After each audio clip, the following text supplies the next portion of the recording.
7:36.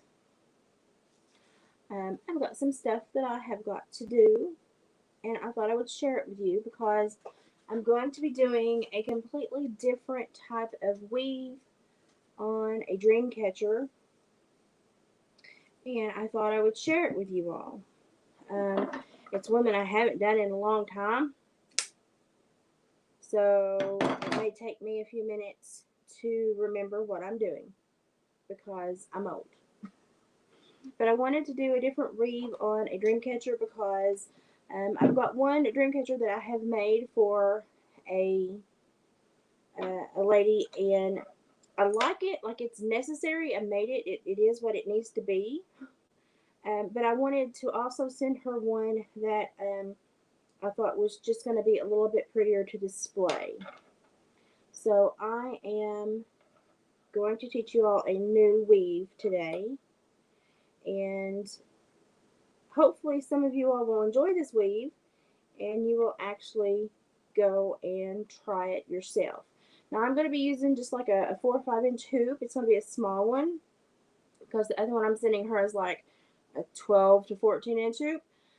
So I'm going to be sending her a small one, but I'm going to show you what makes this one so different, and I'll do that just as soon as my glue gun heats up here. I've got it plugged in. But what you will need is about 3 colors of twine. I've got jute, tan, burgundy, and white. So I'm thinking I'm going to go from the jute to the cream white and then to the burgundy, although I may change my mind. We'll see. And you're going to absolutely need one of these plastic needles because this is going to be so fine. You're going to have one of these so that you can get it into the tight spots and count your stitches as you go. And you're going to need a ring. Now, you don't have to have a perfect ring. You can cut one out of a coat hanger. You can use anything that you can find that's round, and if it's not the prettiest thing, then you can wrap it with ribbon or twine to disguise it before you start. I just happen to have these on hand, so I thought, well, I'm going to use that. And there we go. So as soon as I get some glue out of my glue gun, we'll get started, but it's starting. So I've just made a knot, and I'm going to put it right there in that glue and let that glue dry. So the first time that I go around this, I'm going to be doing just a normal wrap, but I'm going to be having to glue it where it needs to stay. And this little extra tail, just forget about it for a minute. You want to kind of measure, and I kind of use like my knuckle. I either use half my finger or the first knuckle. And so what I'm going to do to cover more space is I'm going to use half of my finger to measure. And so I'm just going to make my next loop at the tip of my finger. Going to bring it over and through. Let me get this one started here, and then I'll show you how to do that a little bit more easily. And then I'm just simply going to tack that one as well, so that these little suckers don't move.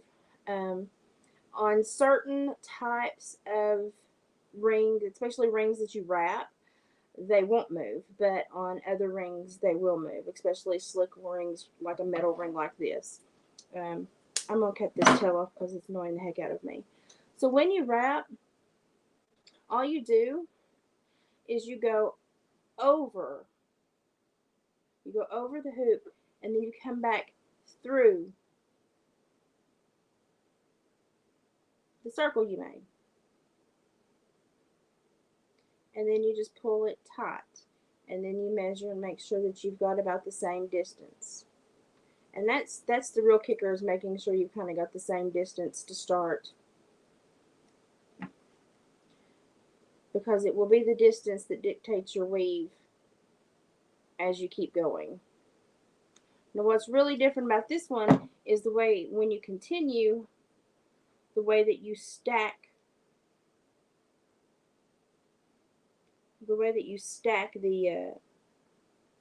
the weaving on top of each other to make a very, very different pattern. It's almost like a spiral, and you can use as many colors as you want, but it makes the most beautiful spiral. And where these things tack on right here, I will obviously go back and add something to cover my little glue spots because I am absolutely OCD about my glue spots. Y'all know that. So we're just going to keep doing that around to make our first layer. And if you run into tangles, just pray to Jesus and get them out, because that's just part of it, basically. You cannot make a dream catcher without tangles. It's just absolutely impossible. It will not happen. And sometimes when you get all of this woven, sometimes you can actually go back and take the glue off. And because it's woven so tight, it will stay and it won't move. You just have to wait and see, how well the weave holds once you get done. So we're just going to keep going around and looping over and going through, fighting with the jute,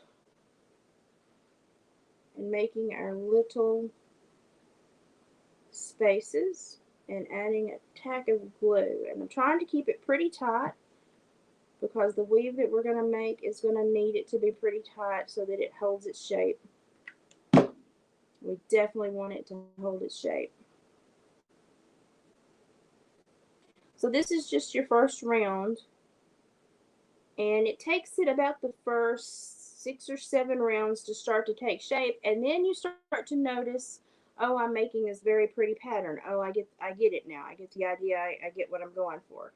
But you just have to be patient and trust the process until you get there. Now, I would not recommend doing a large one like this because it would take you days and days and days to weave it like this. It's very intense and it takes a whole lot of material. So I wouldn't necessarily recommend doing a large dream catcher like this, but small ones are great like this.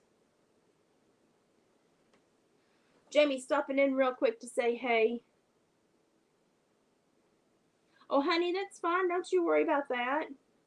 You're fine. Whenever's fine.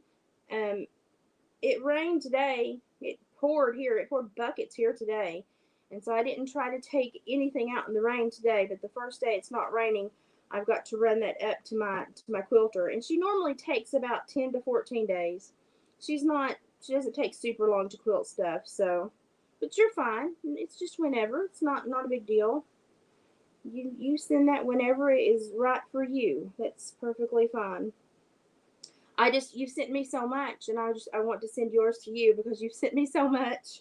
So I'm like, I've got to get this done for Jamie because I owe her for all these delicious jellies and jams that I've been eating every morning. Which is probably why David's lost more weight than me. Hey, Denise. So I'm just teaching a new Dreamcatcher weave, and we're just on the first round, but y'all are going to be, I think y'all are going to really enjoy it when I get it done. And this is for your friend because I made her the big protective one, and I mean I made it, and it's what it needs to be. It's definitely got all the good juju and everything that she needed to protect her, but I wanted to make her a delicate one that she could just, hang somewhere and show off as well. So I'm making this one to go with her because I'm telling you what, that was the first one I've ever made that really, like, it was like, no, we need more. No, do this. No, we need more moss agate. We need more quartz. We need more. I mean, it was very demanding, and I was like, okay, as much as she needs, I'll put on. And David came home and he was like, I thought you just bought a whole bunch of beads. I said, I did. They're on that dream catcher. I said, but that's where they needed to be. So.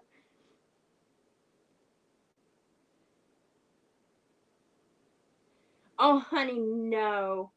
The stuff that you make that we've eaten has been, I mean, oh my goodness, if you were to buy artisan jellies and jams like that from stores around here, it would cost an arm and a leg. So you don't ever think that. No, we've been tickled to death with what you have sent us, and I mean, it's just all been yummy, and you don't think about that for 1 minute. You don't think about that for 1 minute. We're happy to barter between quilts and jellies. Really happy. Oh, thank you, Denise. Denise has always got my links going for me. And if you order anything right now, it won't start happening until after the middle of next week, because we have got the huge vendor sale. Well, I say we. My husband has got the huge vendor sale this weekend. And so while he will be run ragged, I will be like making his tags and trying to run him lunch or snacks in the middle of the day, and just trying to be useful, to be quite honest. Just trying to be useful. Sometimes it's difficult for me to feel like I'm useful. And so I'm going to be kind of busy, and I know that I'll need a couple of days just kind of rest and get my house back in order after he comes home and unloads the Jeep. Whatever doesn't sell, we will have to get put back up and stored. And, it's fur and it's taxidermy and it's stuff that you can't wait to put up. You need to get it put up immediately. So my house is going to be a wreck, and I'm going to be a wreck, and it's just going to take me a few days to get stuff back in order.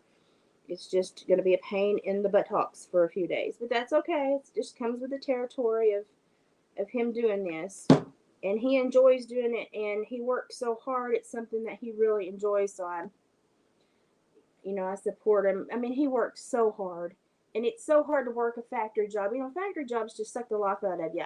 I've had them before, and if you really do not have something in your life that you can focus on and really enjoy, they will just absolutely obliterate your will to go on. So I try to support him. David is always on Hillbilly Furs. He's starting to have a lot of people contact him about beaver issues already for the winter. They're starting to gang up in the waterways and try to make new homes. So he's got a lot of calls coming in, and so he's working with himself and his fellow trappers to try to kind of like quarter up the county, and so they can each take whatever's closest to their home and help all these landowners. They never charge to trap. They just want to go in and make sure that they get as many as possible out before they ruin the waterway or flood the acreage, or do really, really big harm, because our watershed off the plateau has been augmented by these little boogers, and so we're trying to get everything back in order for them. Or you can always email me if you would like to ask about a dream catcher. Yes, and my husband does have an Etsy store. Okay, now we're going to start. I've got my needle threaded, and what we're going to do is just jute, so it's going to look hairy as everything. When I get done with it, what I will actually do is kind of take a little bit of Aleene's tacky glue in my hand and kind of rub it so that it's not hairy anymore. It will make it kind of look like a sinewy string. It looks much better. What we're going to do is, this is our starting point because it's got the pigtail right there that I cut off. So let me get rid of this for a second. So what we're going to do is, you're going to take this, and it's always through the hoop and under.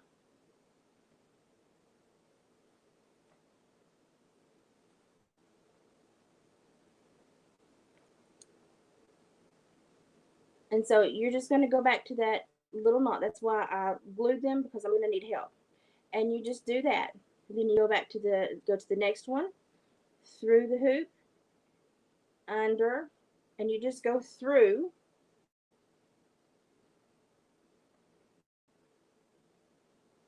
And you're going to do this, you're going to go around 10 times. So you have to keep count. Some people use counters. I don't. I have been known, if I have like one of these little huggy earrings, I'll take my huggy earring out and clip it if I get really lost. But for the most part, it's not that difficult to count and kind of keep up where you are. So you're just going to go through, and you're basically just layering on top of what you just did.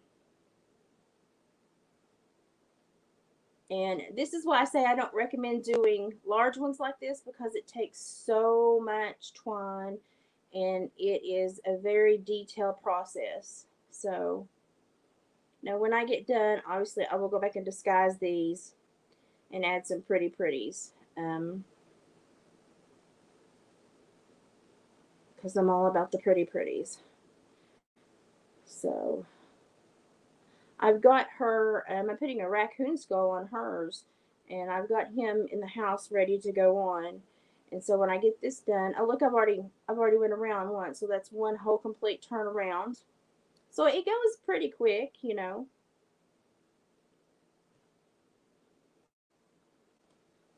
So this will actually be the third layer. And you can do it like if you want to do heftier colors, you can do like 15 rounds with each color and keep going. And then you can do 10 rounds of one, 5 rounds of one, and so you have gradients. I just kind of go 10, 10, 10 because it's easier for me to remember. Um, but it also, you know, the more difficult I make it, the more my eyes cross when I'm doing this. So I have to be careful how difficult I make it because I like to make these, and if I start to get it to where I don't like to make these, then we got problems. So I try to keep them fun, and I try to keep it something I enjoy doing. So the little ones go pretty quick, and it's really easy to tie off your colors. You just simply tie it off to where when you pull through that it's going to hide it in the back where you change colors. So so you can see the buildup that's happening. That's just 3 rounds. So now we're going to start on our fourth, and we're just doing the same thing.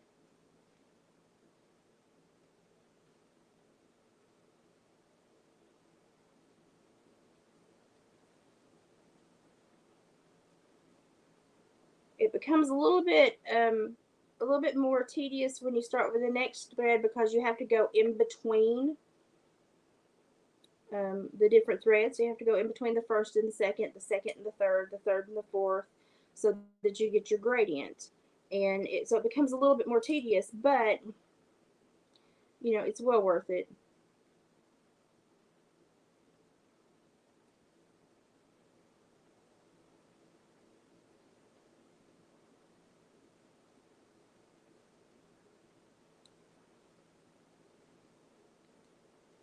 But this is why I say do not do a large one this way because I mean it will just make you go blind.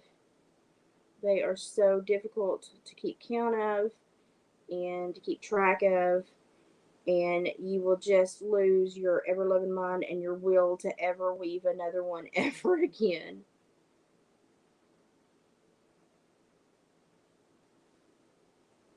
Okay, so we're back at the first, and see how we're starting to layer that. So we got 1, 2, 3, 4. That was our fourth one. Now we're going to start on our fifth. And I may just go until I run out of twine and then change colors because you don't have to absolutely follow the numbers. You can do kind of whatever you want. We'll see what strikes me when I get there.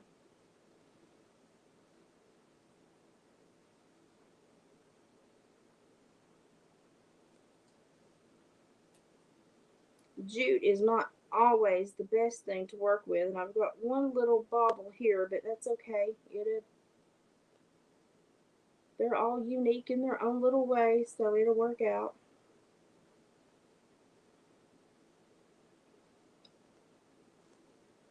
So if anybody has seen my Facebook, if you're friends with me on Facebook, you have noticed what I have been going through in my neighborhood and in my county this week. It has been horrible.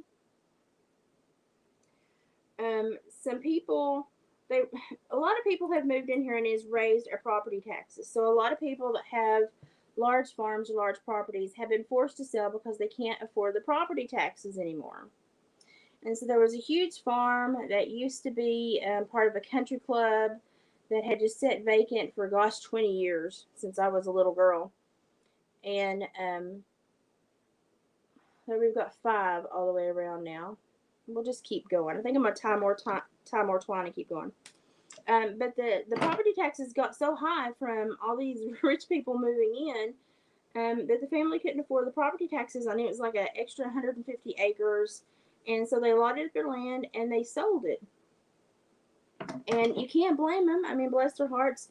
you know, people that retire move in here and they raise the median income and they raise their property taxes, and it's difficult for, you know, us poor folk to keep up with them sometimes.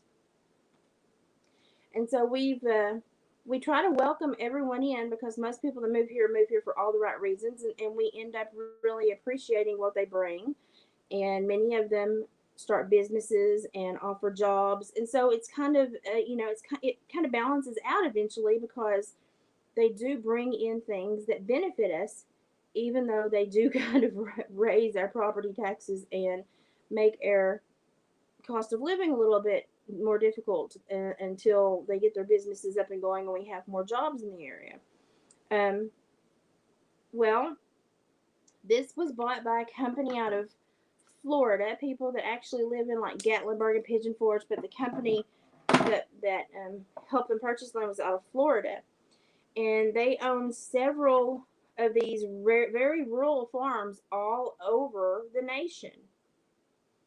And I thought, that's strange. Why are they just going around and buying up farms? So I started doing research. Well, they buy up the farms and then they turn them into concert venues where, like, they have little Bonnaroo and Woodstock and stuff like that going on.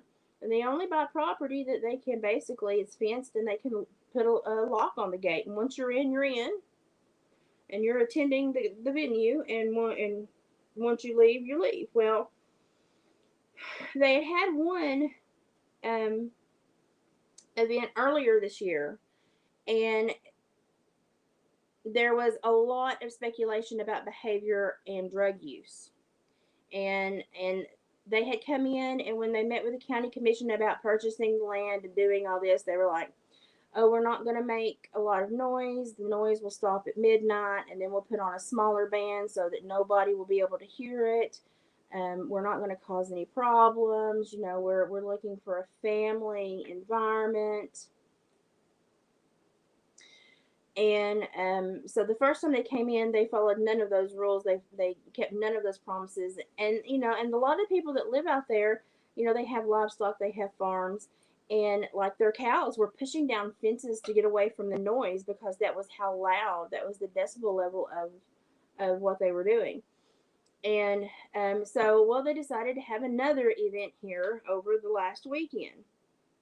And honestly, I could care less if you have a lot of acreage and you want to go have a good time. Go have a good time. It's fine. I don't care about that. But what they do, it seems, is they buy these farms up, and then, okay, now look at my knot. I tied it, and I'm going to make it hide behind when I go through this next one. So if you get to where you're doing this and it's not going to hide, what you can always do is retie. I got lucky and it hid behind there, so you can't see it. Um, but they had this event, and they had an even bigger um, advertising company, and I mean, it was just, they were bringing in a lot more people, and our sheriff's department was a little concerned. And so the sheriff's department and THP, because of the huge influx in the area, set up roadblocks. And they caught, just what they caught was amazing. I'm sure they didn't catch anything near what was funneled in.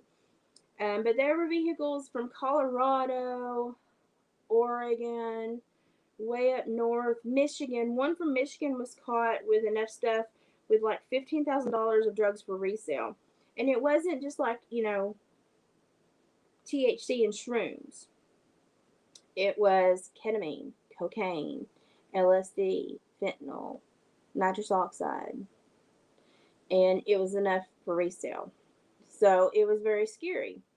Let's count now. 1, 2, 3, 4, 5, 6. So now we're starting our 7th round. And so not many people from here attended because mostly these things are set up and these people follow them all over the nation, and they just kind of live out of campsites and go to these things and stay jacked up, you know, and they call it to the moon. Well, we know why they call it to the moon. Um, And it's like rave music and it's like trance music. We all know what they're doing. We're not stupid. And they always pick, when I've looked where they've purchased, they are always purchasing land in rural places where they have very small law enforcement resources, and they don't think they're going to get caught. And thank goodness that the Tennessee Highway Patrol and a couple of counties and our cops worked together to try to avert a lot of the stuff that was coming in. Well, I was amazed in this county in the Bible Belt where we take foster kids from Knoxville and Nashville and they put them here because they can't leave them in Knoxville and Nashville because they get into gang related issues and they can't get them away from the gangs, they can't get them away from the drugs. They put them here because it's a safer place. Well, we've already had some issues, bless their hearts, with those little kids, bringing in gang activity here. And when we had to really battle that for several years and say, listen, kid, you're safe here. We want to be safe here. So you stop that crap. Um, well, I was amazed that there were adults that were like, oh, leave them alone. They just brought in party drugs. They're just having a good time. No, ma'am. When somebody brings in 450 units of nitrous oxide, he is not going to inhale that because if he did, he wouldn't have a brain cell left. He brought it in for resale. 5 grams of fentanyl, 8 grams of ketamine. Are you stupid? I found out that most of my county is stupid. And so when I was like, y'all need to look at this a little better. This is not, THC and shrooms. Okay, we passed our 7th again, so we're going to keep going. And the people that were defending these people, making excuses. Oh, well, drugs are already here. How dare you be mad about these? Yeah, we do have some drug problems in this small area. We do. But we don't have a large issue with ketamine. And we don't have a super large issue with fentanyl. We never see nitrous oxide here. Ketamine is something I don't think I ever had a positive screen for when I was an officer. Ever. And no, you can't keep everything from coming in, but you certainly can have a united front and say, no, we're not going to stand for this. I was ashamed of my county members this week. They were like, they're bringing us money. You need to hush. They're bringing us problems. Which would you rather have? Would you rather have a community where our kids are safe, or would you rather have a few bucks? And I mean a few bucks because they don't bring in a whole lot of money. We don't get a whole lot of that money. Would you rather have a few bucks and have our kids tangled up in this? Because what they're doing when they come here is they're scoping us out to see if we are a place that they can come and create a new consumer base for their rave parties and their dope. Oh, you don't know what you're talking about. No, I really do, because I worked with the convicted felons and addicts for a long time, and then I even worked with children in state's custody that were addicts and had trauma backgrounds and violent outbursts due to the drugs. I worked with kids that had huffed so much that they had killed. Like if you do nitrous oxide or you do any kind of huffing, it kills the brain cells that it comes in contact with, and they never regenerate. They're gone. You never get them back. You render yourself stupid. And I couldn't explain this to these people. Did not want to hear it. And I was like, I know you people have children. Are you not concerned? They were more concerned about the money. And I thought, oh my God, I'm ashamed. I'm ashamed. And I told them I was ashamed of them. I said, the one reason that we have fared so well is that we are off the grid. We are rural. We are hidden. And I said, when people come in that do these things, we kind of bristle and say, listen, if you're not here for the right reasons, we're not going to have you here. We'll have a coming to Jesus, and we're not going to have you here. And I was just amazed at how many people were making excuses for this behavior, saying that, oh, well, drugs are already here, so why fuss about what they're bringing in? At least they're bringing us money. That's like saying, oh, well, you have lice, what's the point in treating it? and I was just amazed at the stupidity. But what I was more amazed at is how belligerent people would talk to people, like the people that were law enforcement or were counselors that were like, "Hey, this is a slippery slope. You need to be careful." They were all of a sudden they were all experts. And I had this one little girl tell me that she was in school to be a parole officer, and that her whole family was addicts, and that she knew more than me. And I said, if you're in school to be a parole officer, yet your whole family is addicts, and you've had more than one person in your family go to prison, you're never going to get hired. But if you do get hired, and then you have your eyes awakened to what it is, you're going to have 400 offenders in a 5 to 6 county rotation. And you're going to realize just how dangerous these small little things that you think are minuscule, how dangerous they are to communities. I said, because right now we're not on like the cartel funnel list because we're out of pocket. They have to go off the main roads. It's a little bit more dangerous, and they used to not have the manpower. But right now they do, because they've got 400 and 500 times their employees, because they just keep coming across the border. And so they don't care if they send somebody out here and they get arrested, because in 2 days they'll have, you know, 2,000 more across the border that they can replace them with. And she got really snarky with me, and I was like, listen, good luck in your future. You're going to need it, because when the real world smacks you right upside of the head, do not message me and ask for help, because I will not help you. You will sink or swim. And but I was appalled at just, I mean, just the excuses. I was like, people, y'all are thinking way too much of money. Okay, it's counting again. 1, 2, 3, 4, 5, 6, 7, 8, 9. Okay, this will be our last one. This will be our last go around. So see, it's taking shape now. So if you start seeing these places come in and buy up these properties, these farms, and start having these rave events, please be aware. Some are harmless. Some are just good people that are looking to create a venue that they can rent out for weddings and rent out for other things, and they're harmless. But if they start renting them out to places that come in and start selling 18 and above tickets, locking the gates, you need to question the motivation. Um, they had 150 acres. They got so blasted out of their mind, they didn't know where they were. They were getting lost on the 150 acres. They, as of yesterday, they were still a 22-year-old girl that can't be found. How do you get lost on 150 acres when everywhere that you walk off of that acreage goes into somebody else's farmland or house? You're blitzed out of your mind. There were people that were so high that they were getting off the acreage and running across public roads naked. And then there were people that were finding couples in the backyard, in their backyards, in the edge of the woods, doing naughty, naughty things. So our law enforcement was absolutely overwhelmed. They knew that our law enforcement would be overwhelmed, and that's why they chose our neck of the woods. And it's just disgusting. It's just disgusting. And people were like, well, you're just so hateful. You don't want anything in this county to change. No, I do want it to change. But I want it to change for the better. And I'm not willing to take money to sell this county out. Not at all. We need money in this county. We need businesses. We need tourism. But I am not willing to hand over our acreage and our next generation to the likes of people that behave in this manner. And I will fight like Hades to keep this community upright and aware and as drug free as possible. Yeah, I mean, we have drugs here.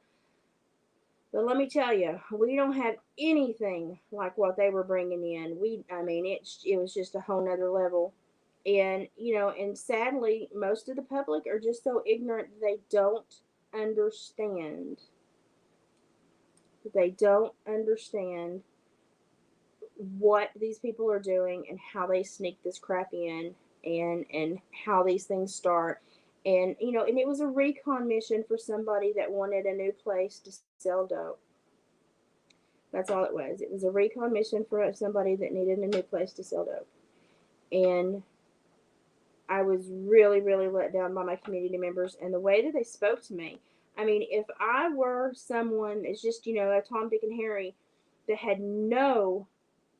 that had absolutely no idea about drugs and all this stuff, I would listen to somebody that had worked in the field. I would be like all ears and be like, educate me, please.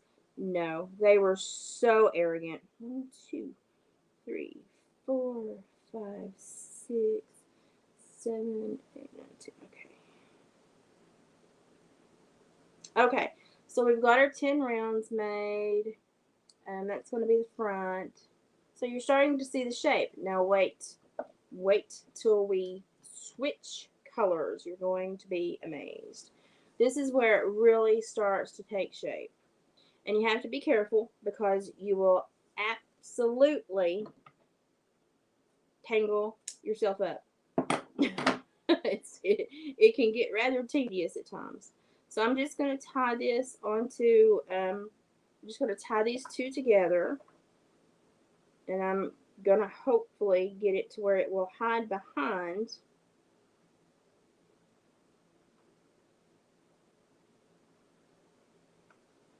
on the back side.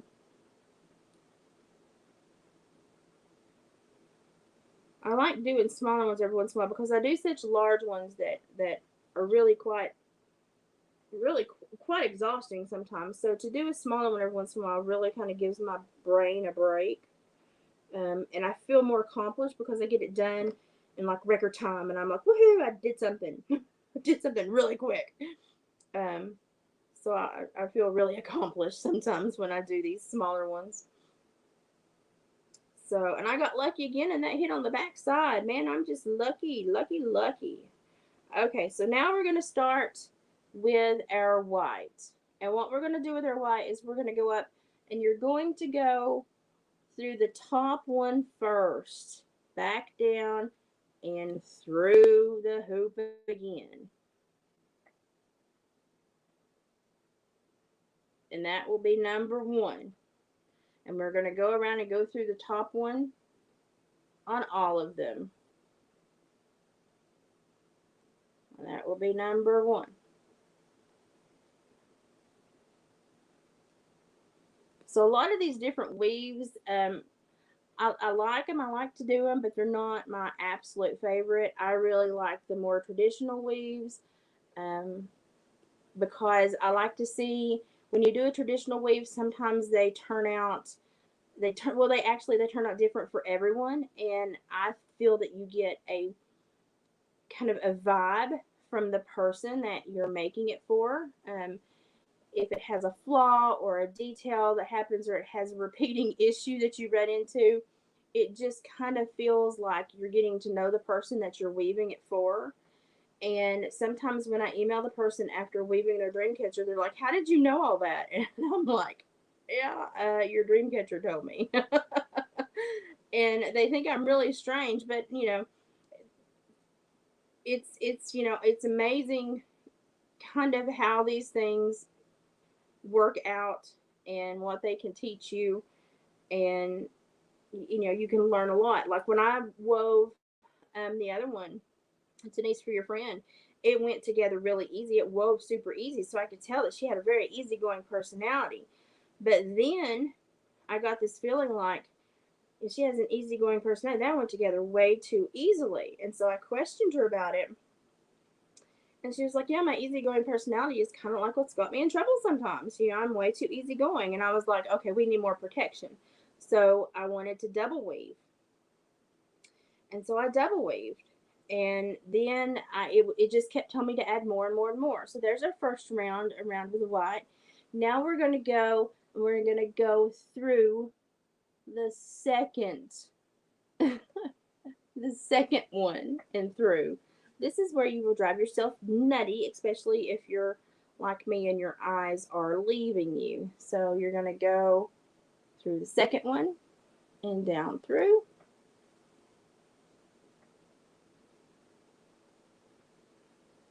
So these can get really intricate.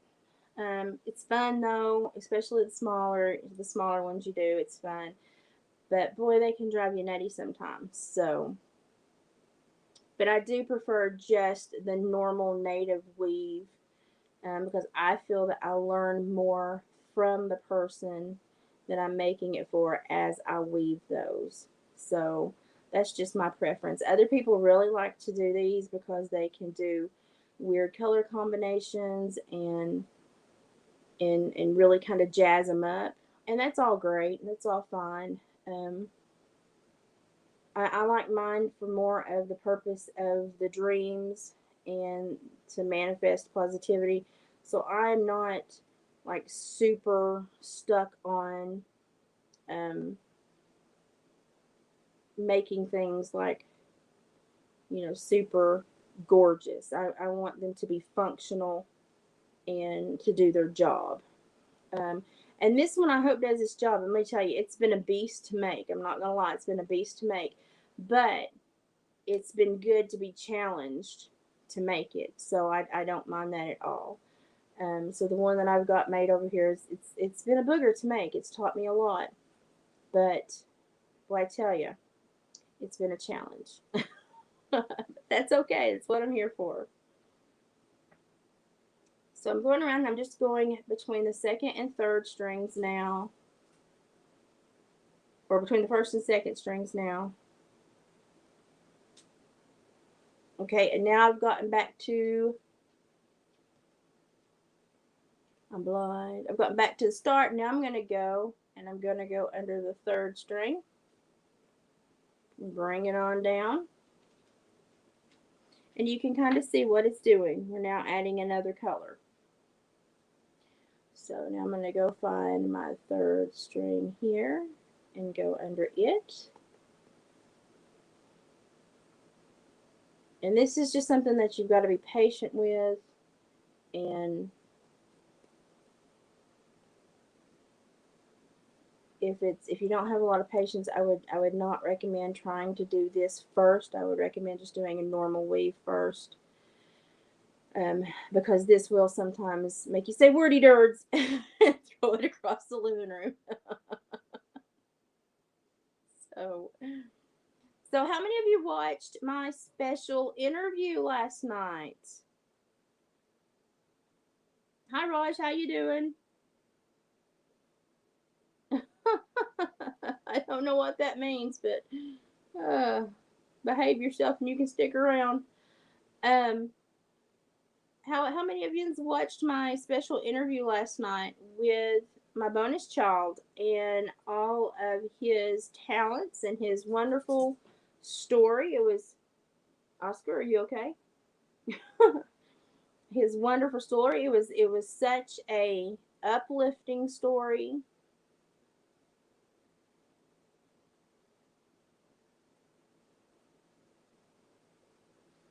I really enjoyed it. Well, you'll have to go back and watch it. If you go to my channel, you can click on it and watch it. Um, we didn't keep him a super long time, but he did do a singing around the 30-minute mark. He did an Elton John cover, and it's just such an amazing story. So if you click on my icon and go to the channel and go to videos, you can see it. Um, Otherwise, it should upload and be on the regular channel here in a few days. Well, hopefully by the end of the night it should be. Um, but it was just such a fun thing to get to share him with y'all, and we don't always get to talk that much because he is so busy, because he sings with the Nashville Tenors, and he was on an Alaskan cruise with them until about a week and a half ago, and so he always keeps in touch, and I know where he is, but he's always super busy, and so I'm constantly just trying to catch him, and it took us so long to get our schedules to link up so that I could get him on a live, and I'm just so glad that it did happen.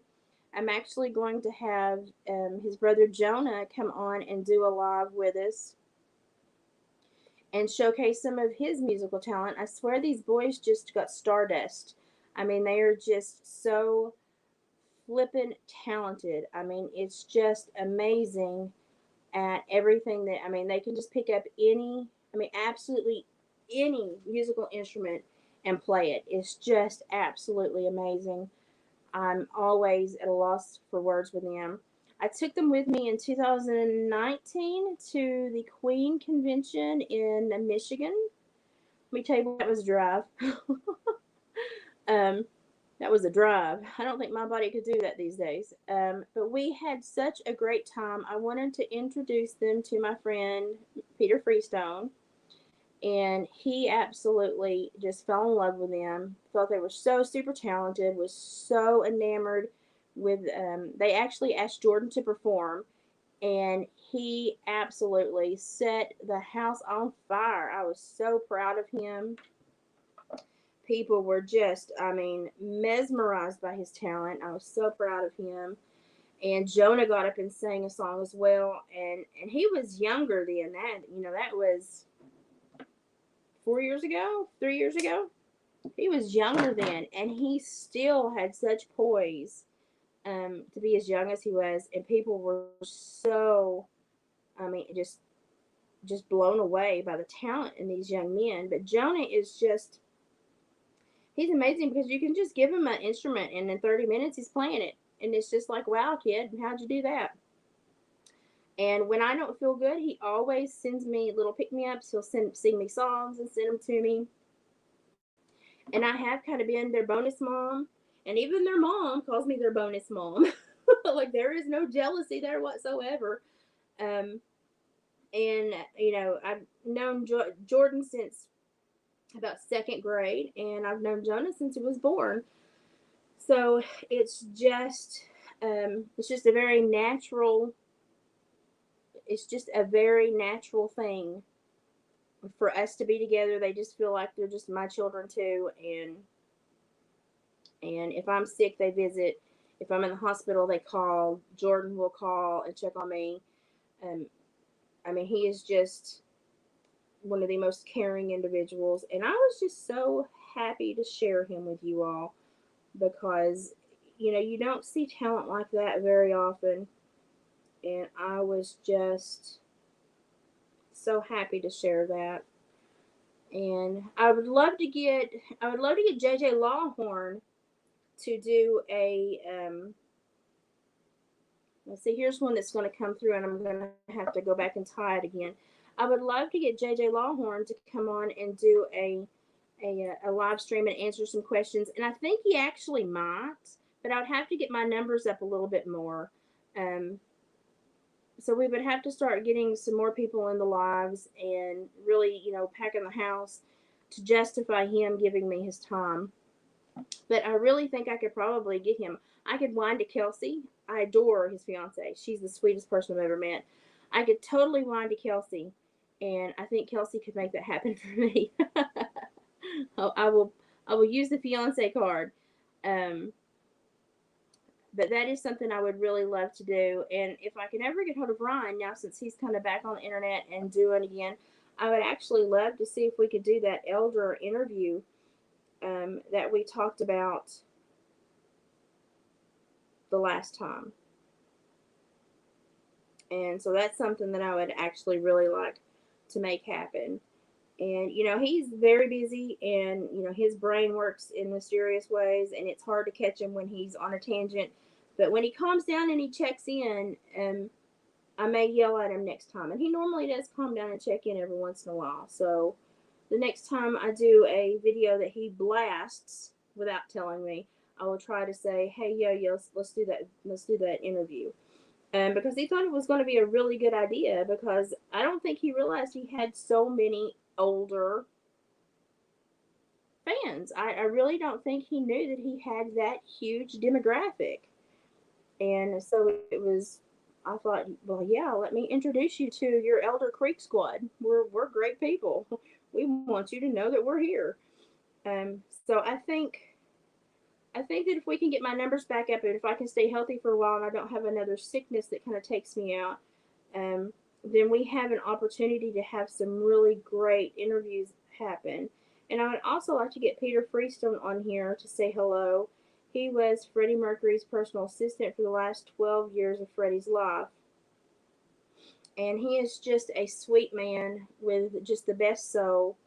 and I would love to introduce y'all to him. He has become a very dear friend, and I'm just very fortunate to have met him and to somehow have started a friendship with him. It was just kind of off the wall the way we ran into each other and just automatically kind of said, okay, yeah, you're mine, you're my person. And so I'd love to share him with y'all because he is just beautiful. I mean, he is just a beautiful soul. I mean, I don't think I've met anyone more beautiful. I understand why Freddie wanted him in his life because he absolutely calmed him down. Okay, now there I did 10 of that. Ignore that. That's going to be hid in the back. So I did 10 rows of that. I think we could probably do a few more white. So I'm going to go around and do a few more white. And I'm just going to just keep going down, and I'll just follow the white down instead of going in between the jute. I will now go in between the white layers and just keep on a trucking. So, but I'd like to have, like, does anybody have any ideas about what y'all would like for me to do at some point? I've got to get back to doing more of my educational videos, to where I'm sharing a little bit more of my little snarky thoughts that make y'all laugh. And I think as long as my health kind of sticks with me now, I can get back to that as well. But I'd love to have recommendations from y'all as to what you would like to see me do, or topics you would like to have me cover, or things that you would like to have me share, because I'm completely open to any and all ideas. I know y'all like to sit and watch me craft because it's like visiting with somebody and having a cup of tea with a neighbor.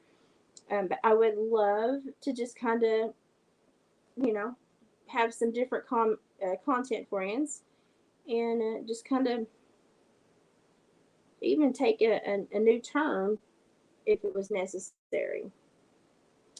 Um, I thought about using my phone so that you could see my hands the whole time, but then I have had such an issue with my phone cord. I need a longer phone cord so I can keep it plugged up, so I decided not to do that. But I am trying, when I do some of the more detailed stuff, I am trying to use the phone to angle down onto my hands so that you all can see what I am doing. Because this is something, everything I do, y'all can do. And I would love to see y'all try to do some of these things that I do. And then show me your pictures. Show me what you're making. Show me what you're crafting. Or join in on the StreamYard craft, and and craft with me and show me what you're actively doing, and show everybody.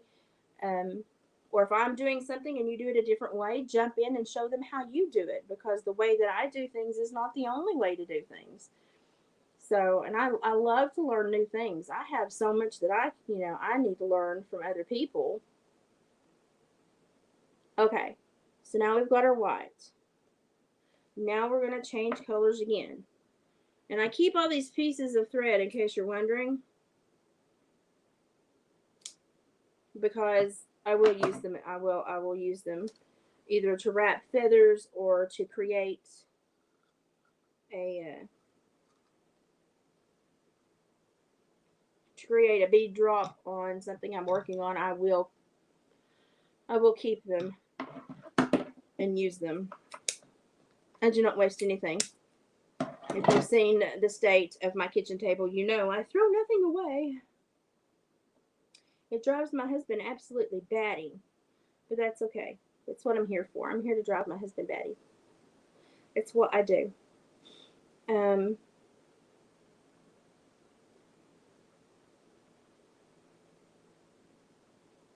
Tying knots is not my favorite event.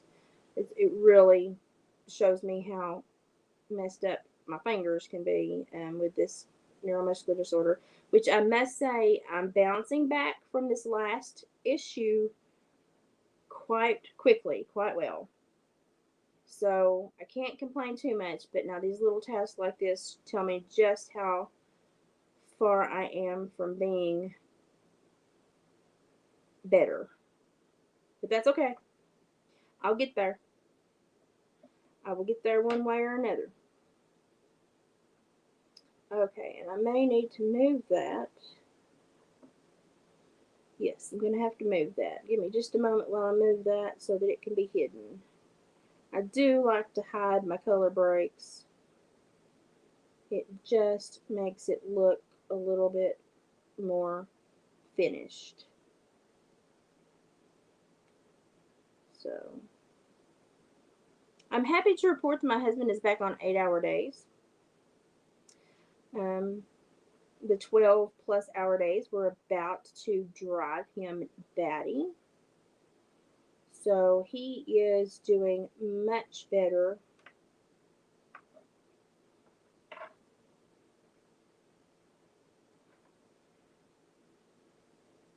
He is doing much better back on his normal 8-hour rotation. And I think he's taking off quite a bit this weekend for the 4-day sale. So he should get rested up and hopefully recharge his battery. Because this has been the last few weeks where they lost a lot of their senior staff at the factory. They had a lot of people walk out, and I can't blame people that that choose a different route and choose to leave. That's their right. But they left very few senior staff that knew how to work all the machines, and so he had to be there to run machines and train the new staff. And he was there, from 10, 11 o'clock in the morning to midnight, and it was just like, y'all, y'all cannot do this to this poor man. He's about to snap. But he made it through. It was so hard on him. Hi, Gypsy. We're doing a new weave on a dream catcher, and I'm trying to tie a new color on, and then I'll show you where I'm at with it. Me and my fingers are having a hard time tying this knot because my fingers are still not quite where they need to be after that whole ordeal the other week. But I'm doing better. But these little knots scare me. Okay, now let me thread my needle. Now I'm going to the burgundy thread. So I went from the jute brown to the creamy white, and now I'm going to the burgundy. And y'all, I have loved this burgundy twine that I got. And it's waxed, so it weaves so beautifully. It's so pretty. So here's what we've got right now. We're doing a different kind of weave, and I've tied on my new color. And so we're doing a different weave for a dream catcher. And this is one that I recommend for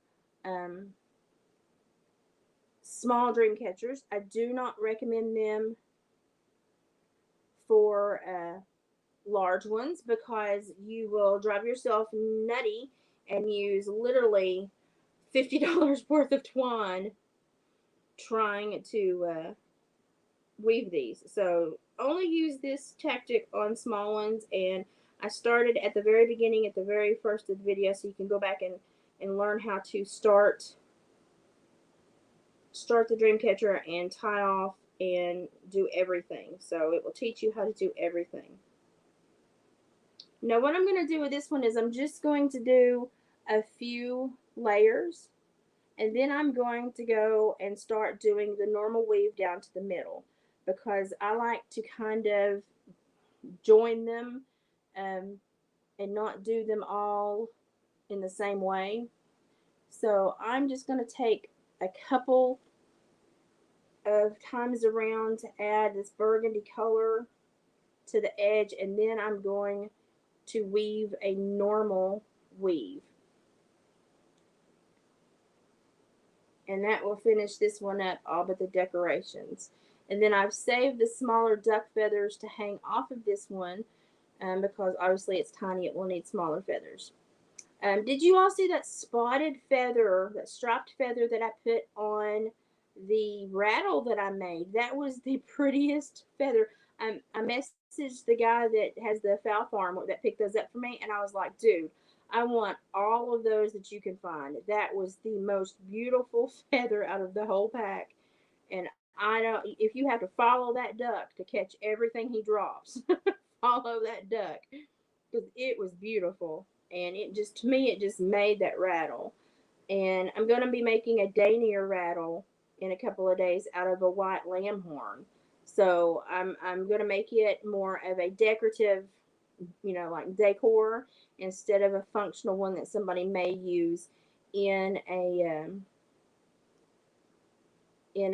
like a community tribal dance powwow setting. Where they go in and they dance and see who wins. So I'm going to be using the white lamb horn to do just a much more decorative one, just a daintier, prettier one. And I'm excited to see how it comes out. I'm not going to put a leather saddle over the top of it. I'm going to really work with it and just make it really dainty. And I'm going to have to join it really well when I drill the hole to go onto the staff. I'm going to have to join it really well. I was really proud of that rattle, y'all. That was my first one. I've seen them made my entire life, but that was my first one. And I have to give props to my son, Lane, who came over and helped me drill that hole and get that staff on there really good. I mean, he really got that staff in there really good. And I glued it and put the saddle on it as well, but he did such a good job helping me. And I was so thankful for his help because my hands are still not quite 100%. And so he came by and helped his mama. And his truck was in the shop and they had a baby appointment. So I let him take my Jeep to the baby appointment because it's quite the drive. And let me tell you what, that boy detailed my Jeep before he brought it back to me. And it needed it really, really bad. David's been driving it, and David trashes vehicles. So I hadn't driven my Jeep. I drove it today for the first time in like 2.5 months. Well, since the last time I went to Mom and Dad's. And it was so clean and it was so nice. He used to detail cars, so he did a really good job. And I was so thankful that my Jeep was clean. And I told him, I was like, listen, his truck is he's got those big knobby tires on it because lots of times people go into the woods to look at woodlots and tracts of land that they want cut. So he has to have tires on his truck that can go in and out of bad places. And so his truck on the interstate rides like a log truck. It's a really good truck, but because the tires on it, it kind of rides like a log truck. And I was like, listen, um, if you want to, just take my Jeep and when she goes into labor, just take my Jeep and bring the baby home in my Jeep. And then, the next couple weeks, the baby will get used to riding in your log truck. But the first ride home, Kaylee's going to want to hear every whimper, whine, and breath that baby makes. So I was just like, you just take my Jeep. It'll be okay. So I anticipate that they will take my Jeep. And we will, it's so far away, we will probably just wait by the phone and wait with our cell phones in hand and wait because Kaylee is not someone that likes to be hovered upon. So we will just wait for word of when the baby's born and then see her when she gets home. Kaylee's just a very private person. I try to respect her for that. But she's just the sweetest little thing. The baby was just over 5 pounds. She was like 5 pounds and 2 or 5 ounces. I can't remember exactly. And had a head full of hair. So I'm hoping that the hair doesn't fall out. And I'm really hoping it's red, but I know it probably won't be. But I'm still holding out hope that it's red. Really wanting another little redhead. But I know it probably won't be. And whatever color it is will be fine. But I really want a redhead. She's due September 3rd. So we're getting down to the last little nitty gritty. And I go, not this weekend, but next weekend to get all of that stuff that I purchased. What did I just do? I go not this weekend, but next weekend to get all of that stuff that I purchased for them. And what did I do? Oh, I made a mislick. Hey. See, I make boo-boos all the time. I had to undo that. So it's getting down to the last few days, and she's still working and she's still doing great. She's just determined to keep going, and she's really petite. And so it's, you know, she's really tiny. And she was a twin, so I don't expect, you know, a super hefty baby. But I've told her that the last few weeks will be the weeks that she really packs on the weight and feels really miserable. You just feel like you need to put a mailbox on your head because the kid's never going to come out. So, but she's been super healthy through it all, and she's just she's just a really laid back young lady anyway. So she's not had any any issues. It's been a really uneventful pregnancy. Praise the Lord. So, I am anticipating um, having Chaytak for a week or two after the baby's born. Okay, now there is the burgundy. So we've got 3 colors. And now what I'm going to do is I'm just going to go through and do a normal weave in the middle, okay? So that means I'm just going to go in between these knots and right here make my loop and make my new catch right in the middle. So let me find my thing. I'm going to go through here, loop through the loop. I'm going to make sure that my knot catches in the middle of that space right there. And then let me show you. In the middle of that space right there, that knot caught right there in the middle. So now I go to the next one. Let me get this off the screen. I go to the next one. I'll go through the hoop, and I'll make sure that that knot catches in. If I need to move it, I'll use my needle. Catches in the middle, right there. And so I just keep going around and doing that. So this is just going back to the normal weave. Because if I keep doing this, it will actually close the dream catcher off, and it will not have a center. And I like for all of mine to have a center. I don't like for them to be closed in the middle. Even if it's just a tiny center, I want it to have a center. And so I like the way that this kind of starts out super tight and then it starts to create a spacing.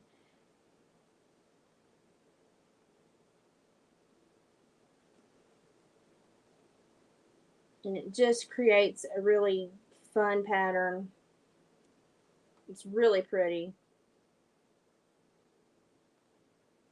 Oh, I'm blind. Can y'all tell that I'm blind? And this is where the personality, I think, comes out in the weave.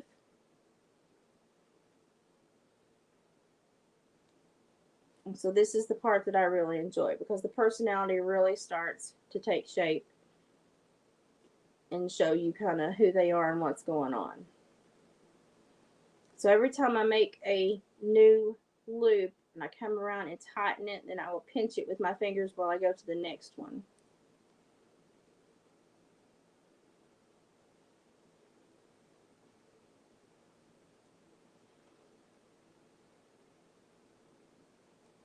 And this is just like a pattern that a lot of people don't see. If you keep going in, it will keep swirling the colors in and in and in, and it's great. But I always like to put a little bit of the normal weave into whatever I make, because to me that's where I see the personality of whoever I'm weaving for. And this is why you have to have these thinking little needles, is because you get down to these little bitty holes and you have to be able to get through them.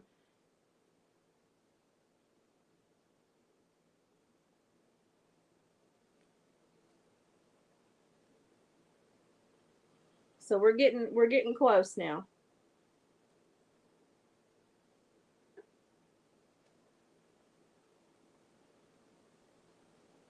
And what I'll do is I'll put a hanger on it, and then I'll do some dangles with some gems and some feathers, and hopefully get both of these ready to be shipped the first day that I can get out of the house. Denise, I still haven't even been by the bank. we don't go that way very often, and David has worked so many hours, and it's just been like when he was home, all he did was mow the yard this weekend and try to get caught up with stuff here at the house, and I didn't dare ask him to make a run to town or anything. I just didn't dare because he had so much he had to do to get caught up on, and he had furs that he was trying to finish. And so I thought, well, I'll get to the bank eventually. It will be okay. As you can see, I'm just terribly worried about money. Oh Lord.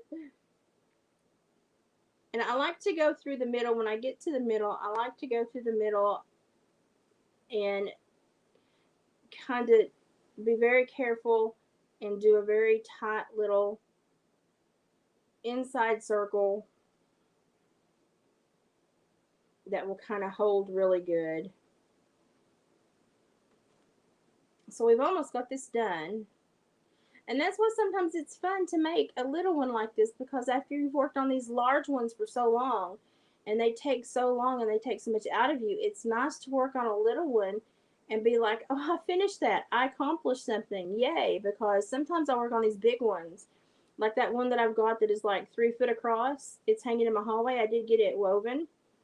But they take so long and they take so much out of you. And sometimes it's nice to just do a small one and feel like you accomplished something, because it can be so annoying to feel like you're not getting anything done. And sometimes I get to where I'm working so hard on some of the larger projects that I'm like, I'm not getting anything done. I don't feel useful. I don't think I'm getting anything done. Okay, now I'm going to tie this off. I just take it to the back and do a couple of knot ties that I'm sure you all are familiar with. If you do any hand stitching, you just go through, find a place to go through with your needle, and then go through and tie it off. And then I pull it tight and I will cut it.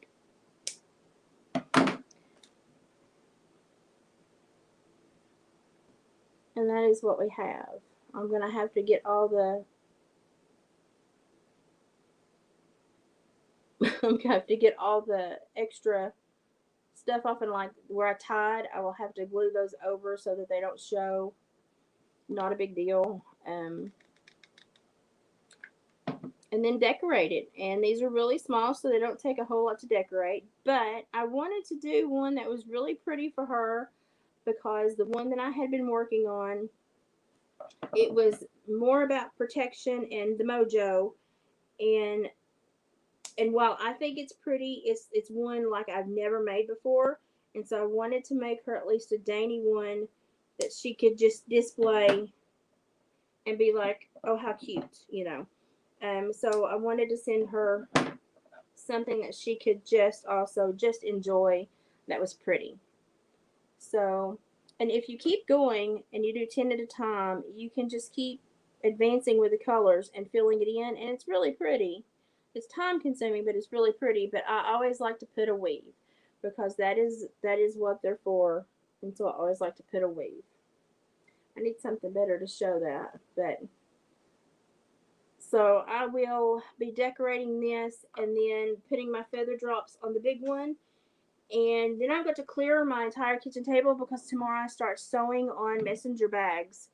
I have got this really pretty leather, yellow deerskin, buckskin. And I'm going to put a raccoon on it because the contrast of the colors will be really pretty. And then I have got a really pretty dark, like seal brown leather that I'm going to make a smaller bag out of and put a possum on. And so I'm excited to see if they get any, if they get any interest, I guess, this weekend. That's kind of what I want to. I'm anxious to see if they get any interest, and they get a lot on Etsy. I've noticed that they sell really well on Etsy. But if I could sell it local for David, that would be better for David. So that's what I hope happens, I hope that they sell really good for him. And it's just something to keep my hands moving and to keep me going. And, you know, that's why I do all this. And if he's able to make a few bucks off of it, that's great. I've helped my husband, and that makes me feel good. So I'm going to add a hanger to this.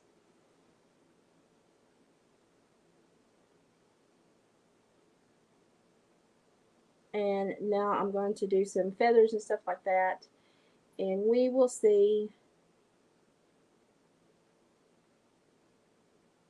just what this turns out to be. I think actually I can probably put a bead up there and make that prettier. So let's try to put a bead up there and make that prettier. I like pretty things. In case y'all haven't noticed, I like pretty things. So yeah, let's do that. So let's make it pretty. So I've got this little bead that it only has, it doesn't go all the way through. And you just fill the hole with hot glue. Trying not to burn yourself. And I'm going to let it get tacky for a minute because I've got it on the high heat setting. I'm going to cut those to where they are the same length. And then I am going to push them into the tacky glue. And here comes the hard part because I have to use my finger to go around the leather. I need one of those silicone finger covers for hot glue. That would really help at this point. I'll have to take the glue off in just a minute. So it's got a little knob now at the top. It's got to dry for a minute. And so she can hang it and it looks a little bit more finished. But I have to say, this turned out really cute. This turned out really cute. So I'm going to pick my feathers and I'm probably going to hang them off of the jute so that the jute color comes through. And I'm going to use a few beads and I'm going to use some more of my duck feathers because they are just the perfect size for this. And this will be going in her package with her other thing. And I'm probably going to put some little silver, let me show you here. I have got these little silver, I've got these little silver things that I can probably put right here to disguise where I glued and tacked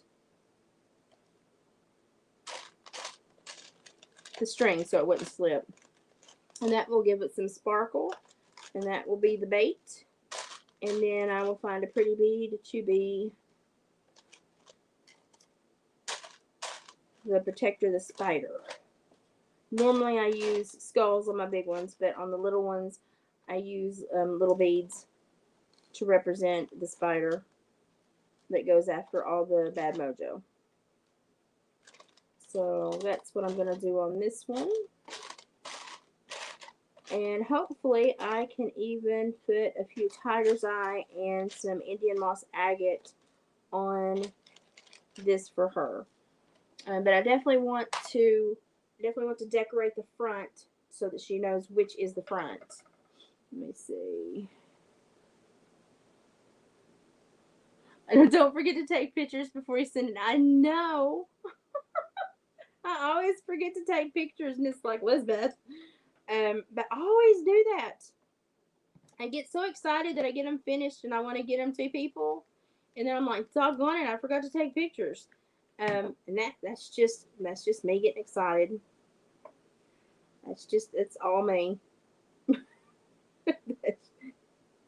If you knew me in real life, like that is just normal. I get so excited, especially when it's like gift giving or something positive, and my husband will be like, "Did you remember to do it?" And I'm like, "No."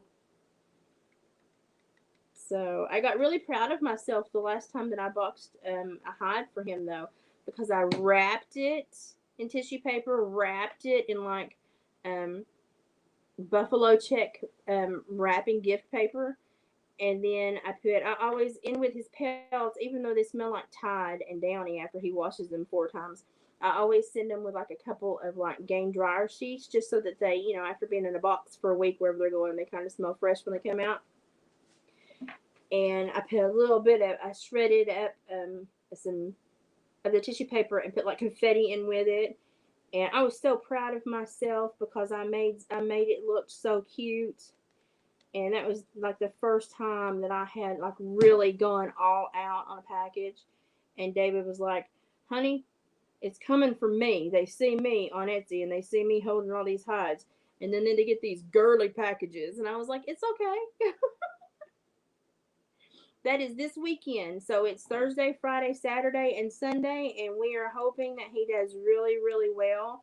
I don't know if you watched the taxidermy haul video, but he come across a huge taxidermy deal, and where he's known so well, um, people will contact him. And this guy had a lot of taxidermy, and he was like, "I don't need it. I want to sell it." And some of the mounts, the older deer mount is, they're sought after for like movie sets and stuff like that.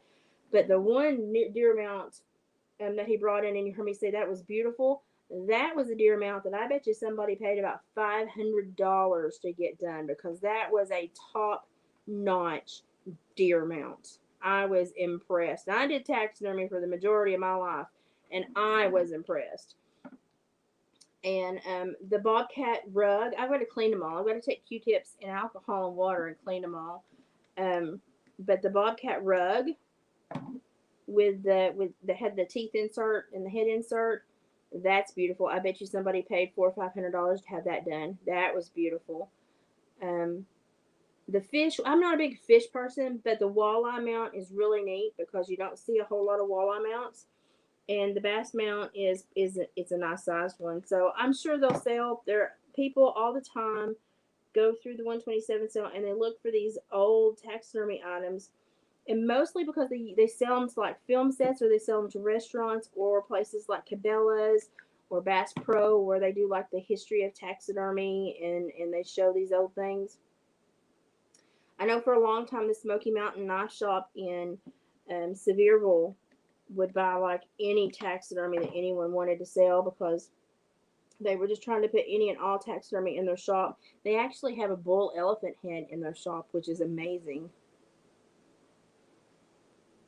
Well, good. I'm fixing to make this one sparkle. I've almost got them glued on.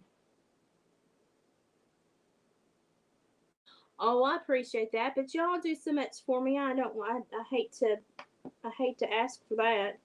Um, I'm really lucky that I'm quite the thrifter, and so I will, on the nights I don't sleep well, I will go and search for um, the really interesting homemade stuff. Like the guy that made the buffalo horn um, beads, he has a whole eBay store of nothing but what he makes, and he's Navajo. And so, I mean, once I find these people, I tend to be a customer for life. And I hate to, Yins have done so much, I hate to ask for anything else. Y'all have blessed us so much. I've still got your box that I've got to send out to you. I've got to finish it. Ouch. I've got to finish shellacking it. I've been so busy with David's 127 cell stuff, I've been kind of stuck. Now, are you going to hold, or do I have to glue you again? Okay, so now I've got the sparklies on. I've got the sparklies on. I've got glue hanging all over it too. And so now I'm just going to add some beads and some feathers. If I can find my jute, there's my jute. Oh yeah, they're already setting up here, and there was already an automobile accident today, and it was just like, wow, people, be careful. Um, but it's already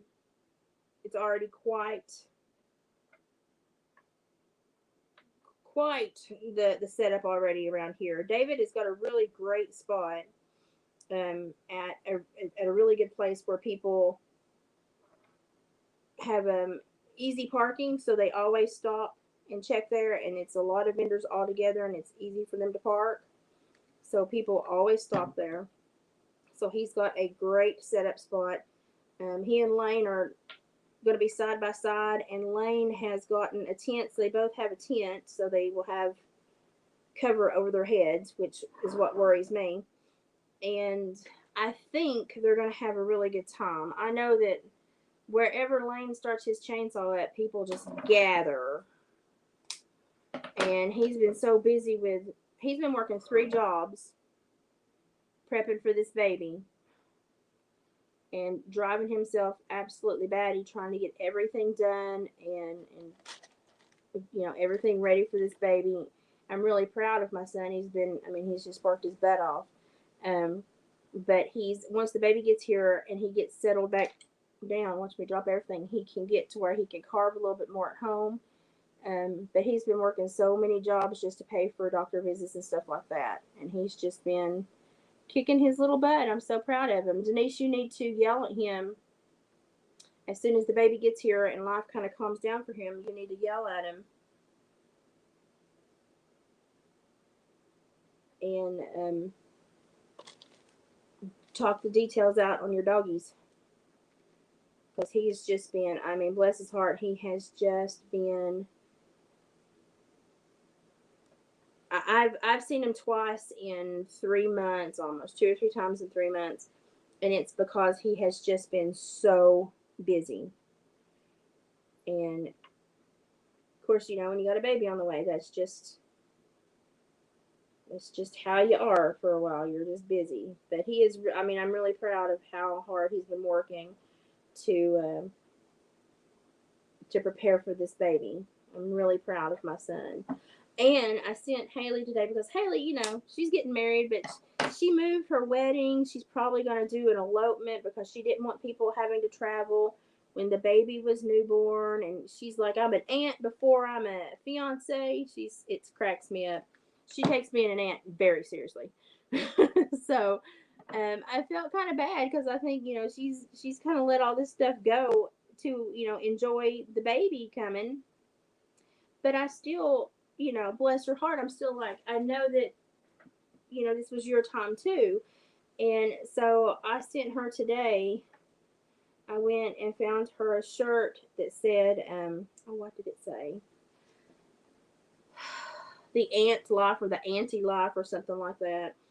And then I sent her a little necklace, nothing like super expensive because I can't afford that, but I sent her a necklace that had an aunt and a niece,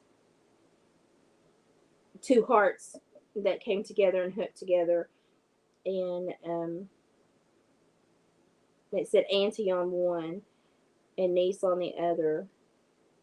And I sent that to her with her auntie T-shirt, just because she has done so much, and set herself aside because this baby's on the way, and she's just been like, nope, the baby's more important. Nope, I don't want them traveling on the road with a brand new baby. Nope, well, I'll elope and we'll just come home and have a big shindig barbecue.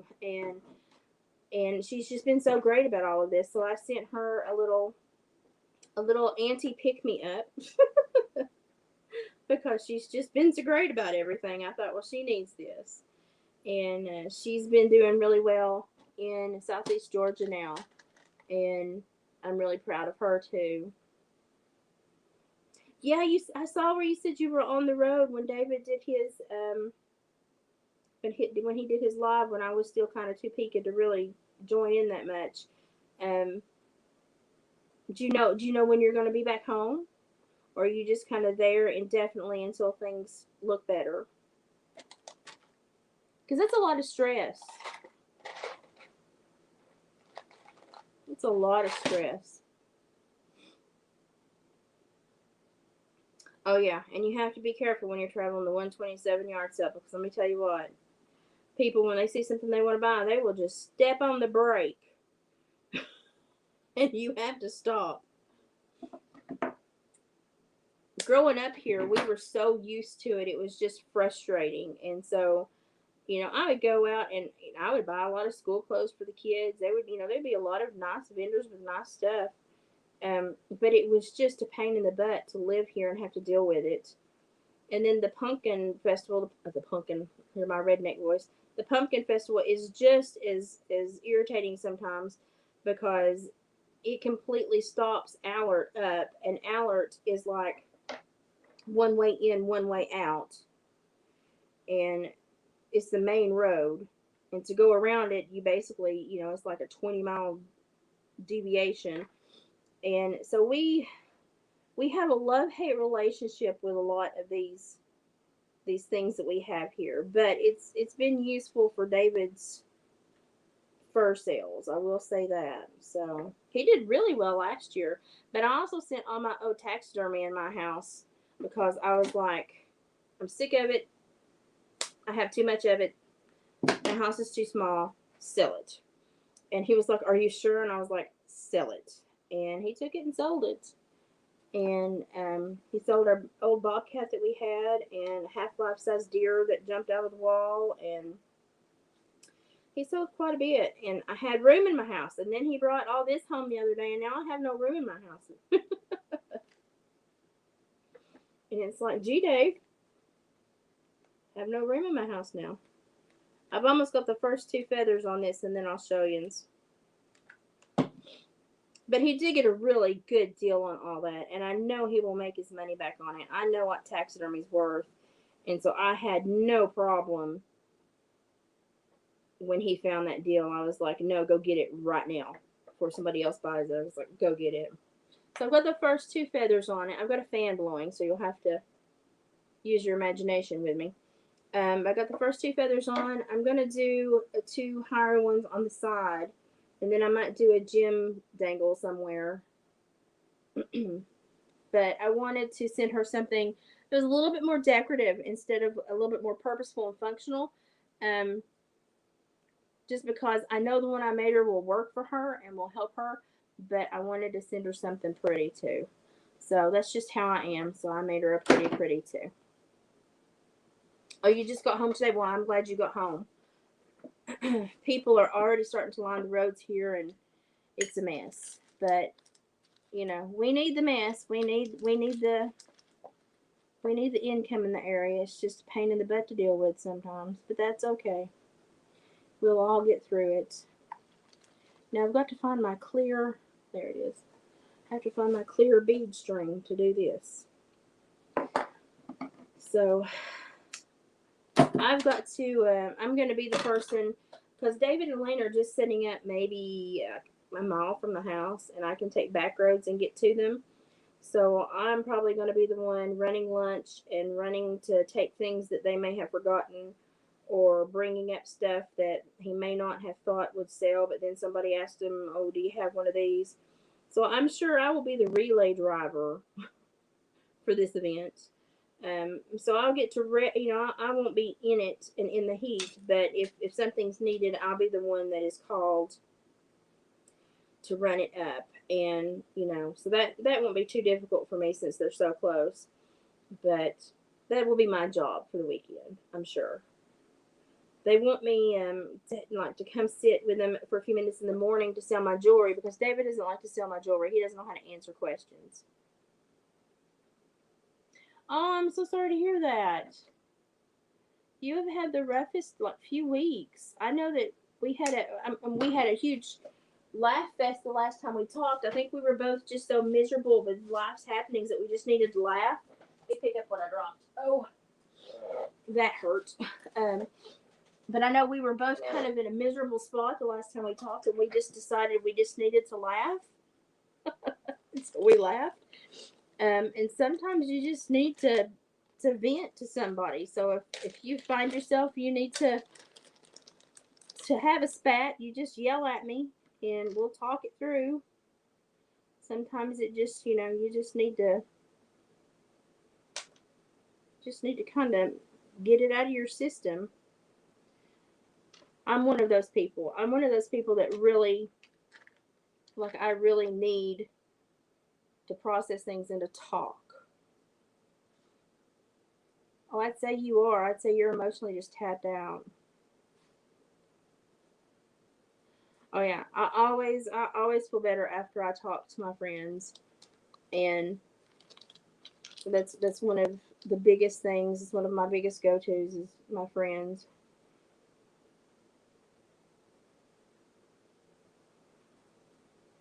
So I'm making some dangles now. My nose is running. Oh, I love you too. Once I get all of this 127 stuff done, I'll try to finish your skunks and get them to you. I think they just kind of think they belong to me right now, and I'm like, you don't belong to me. You're going somewhere. One of them's headless. I feel sorry for him because I can't figure out which head I like, so he's headless, and so he's like a little headless skunk. And David's like, that creeps me out. I'm like, I'm sorry. I'll get him finished here eventually. But I've got two heads carved, but I haven't figured out which one I want to go with yet.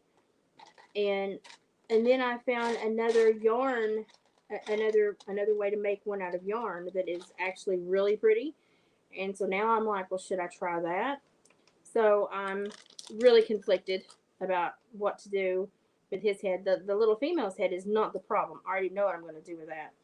But the male's head is like, it's like, what am I going to do? Because I keep second guessing myself. Oh, I know, no hurry. I just want to get them done because they've been like a trial for me because I've never one thing I never thought I'd ever make was a skunk.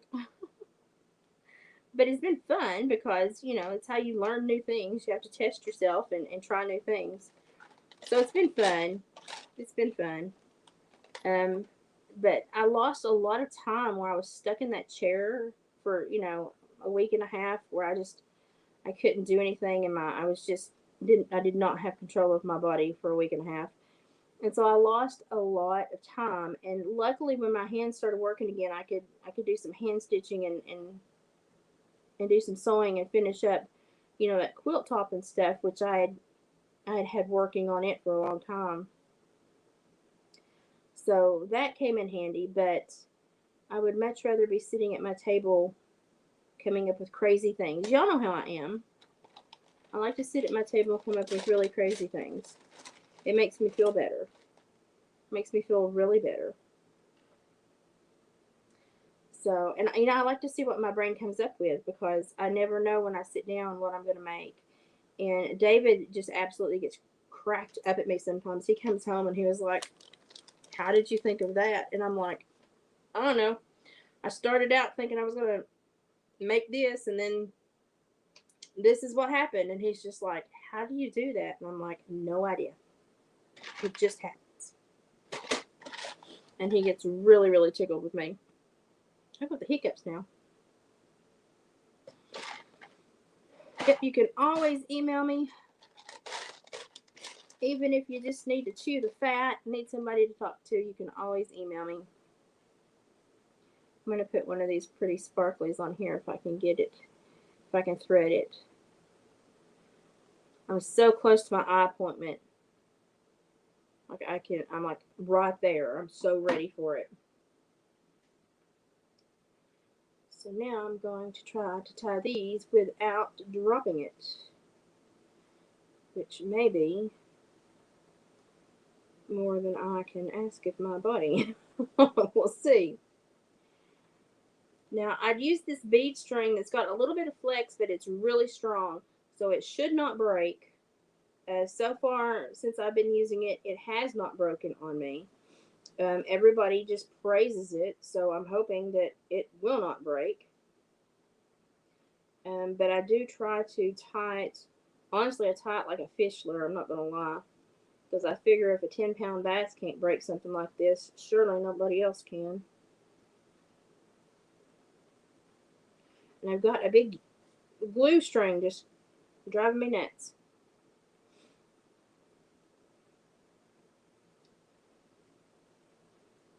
But this is supposed to be like really, really, really great bead wire. So that's why I bought it. So this will be my first real big test with it. I've used it on a couple things so far, and I used it on the rattle, and I've shaken that rattle a lot. and it's holding really well. So far, it's doing really good. I've drove David absolutely nuts with the rattle, if anybody wants to know. Because I have shaken it, like everywhere I've gone, I've shaken it because I want to know how it's going to hold up. And if something falls off, I want it to fall off now before I sell it. And so I will just literally walk through the house shaking it, and he's like, please stop. And then I shake it more because I know I'm irritating him. We like to irritate each other. That's our favorite thing to do, is irritate each other. But he's been so tired with his work hours. I'm just so happy that he's going to have a couple of days to kind of do something he enjoys and recharge his battery. And I just hope he doesn't stress himself out over, if he's selling enough, or if he's getting enough interest, or, I hope he just doesn't stress himself out, because he has a tendency to do that. He has a tendency to be really, really hard on himself and think that he needs to do more and that it's not going well enough. And so I'm going to be the person, kind of be his cheerleader and say, no, honey, you're doing great. It doesn't matter if you don't sell everything, or if you don't sell anything at all. You're still out there showing people what you're capable of doing, and that's all you can do. But he does get a lot of amazing feedback from people that have never seen anybody that does this. And I think that's why he has such a following on Etsy right now, and we've got so many repeat buyers, is because they're really impressed that he not only traps them, but he takes the animal through the entire process. And so we get a lot of feedback about how impressed they are that he does all of it, and that they don't know anybody else that does that, and that's why they like his hide so much. And we just had another bobcat go to a female buyer in Michigan. And let me tell y'all, we were terrified because of the last female buyer. But she must have enjoyed it, because she's gotten it and there's not been a peep, so she must have enjoyed it. And it was the one that I loved so much, that was the dorsal cut up the back so that the belly showed. I loved that one. And I was so glad that it found a home, because I was quite attached to it. And I told David if it didn't sell soon, that I was going to keep it. I do that a lot. And lo and behold, it sold like 2 days later. And I was like, doggone it. But the lady that got it, she had talked to David quite a bit on Etsy in the process of purchasing it.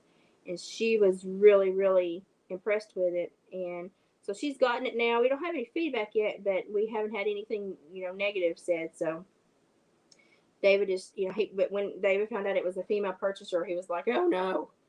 And I was like, it'll be okay, honey. I was like, she sounds like she's normal.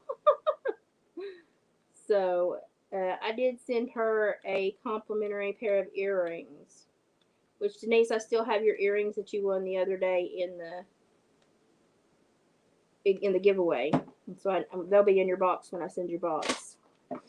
But I'm not going to tell you what else is going to be in your box, because it's a surprise. Okay, so now I've got the bead dangle with the gemstone dangles on. I'm going to put 2 more feathers on either side, and then I'm going to call it done on this one, because I just want it to be a simple kind of decorative thing that she can just kind of hang up. I don't want it to kind of take over, because her big one is really, her big one is the one that is really going to do the work for her. But I just wanted her to have a pretty too, because that big one, well, I know it's pretty and it's going to do amazing things for her. I wanted to send her a more refined and kind of feminine one, just because that's who I am. I'm just weird that way. Yep, Hillbilly Furs. He's actually gotten quite a few new followers lately. And the Etsy store is doing really great. We're averaging like 700 people a day going through the store. Now, they don't always buy, but the traffic means that people are paying attention to what you're making. And you can't be any happier than that. I mean, that's great. As long as people are aware of what you're making and they're coming back to see what you're making, that's all we care about. A lot of people will favorite our items, and then they'll come back and buy them in a week or two. So it's we've had really a really good, consistent group of people come through and really kind of support our shop, and I'm tickled with all of them. I think it's been, I think that we've got some of the best customers on Etsy, and they're really talkative. David loves to interact with them, and they get a hoot out of him. It's hilarious. I mean, they just absolutely adore talking to him. And he will tell them the whole backstory. He'll tell them about the coyote that outsmarted him for a whole season, and then he finally got him. And so they get to really know the animal that they order, and a lot of people really enjoy that. And I think that's really great. Um, because some of these animals David has seen, and he's like, he's followed them for a couple of seasons, and he's like, man, I really want to get that one that's got those black stripes, or it's got those got that really dark deep tail, or and he'll be after him for a couple of seasons, and they will outsmart him, and we will make fun, and they'll even come up to the trail camera, and look at the trail camera like, hey dude, you can't get me. And David would be like, I want you to look at this. I was there an hour and a half ago checking. He's like, no, he's sticking his face, making fun of me at the camera. And I will just laugh my butt off. But people love to hear the stories about the animals, and how much David has gotten to know them through the years that he has been after them. And it's just so much fun. It's so much fun. Yeah, this is the smallest dream catcher I have made in probably 3 years.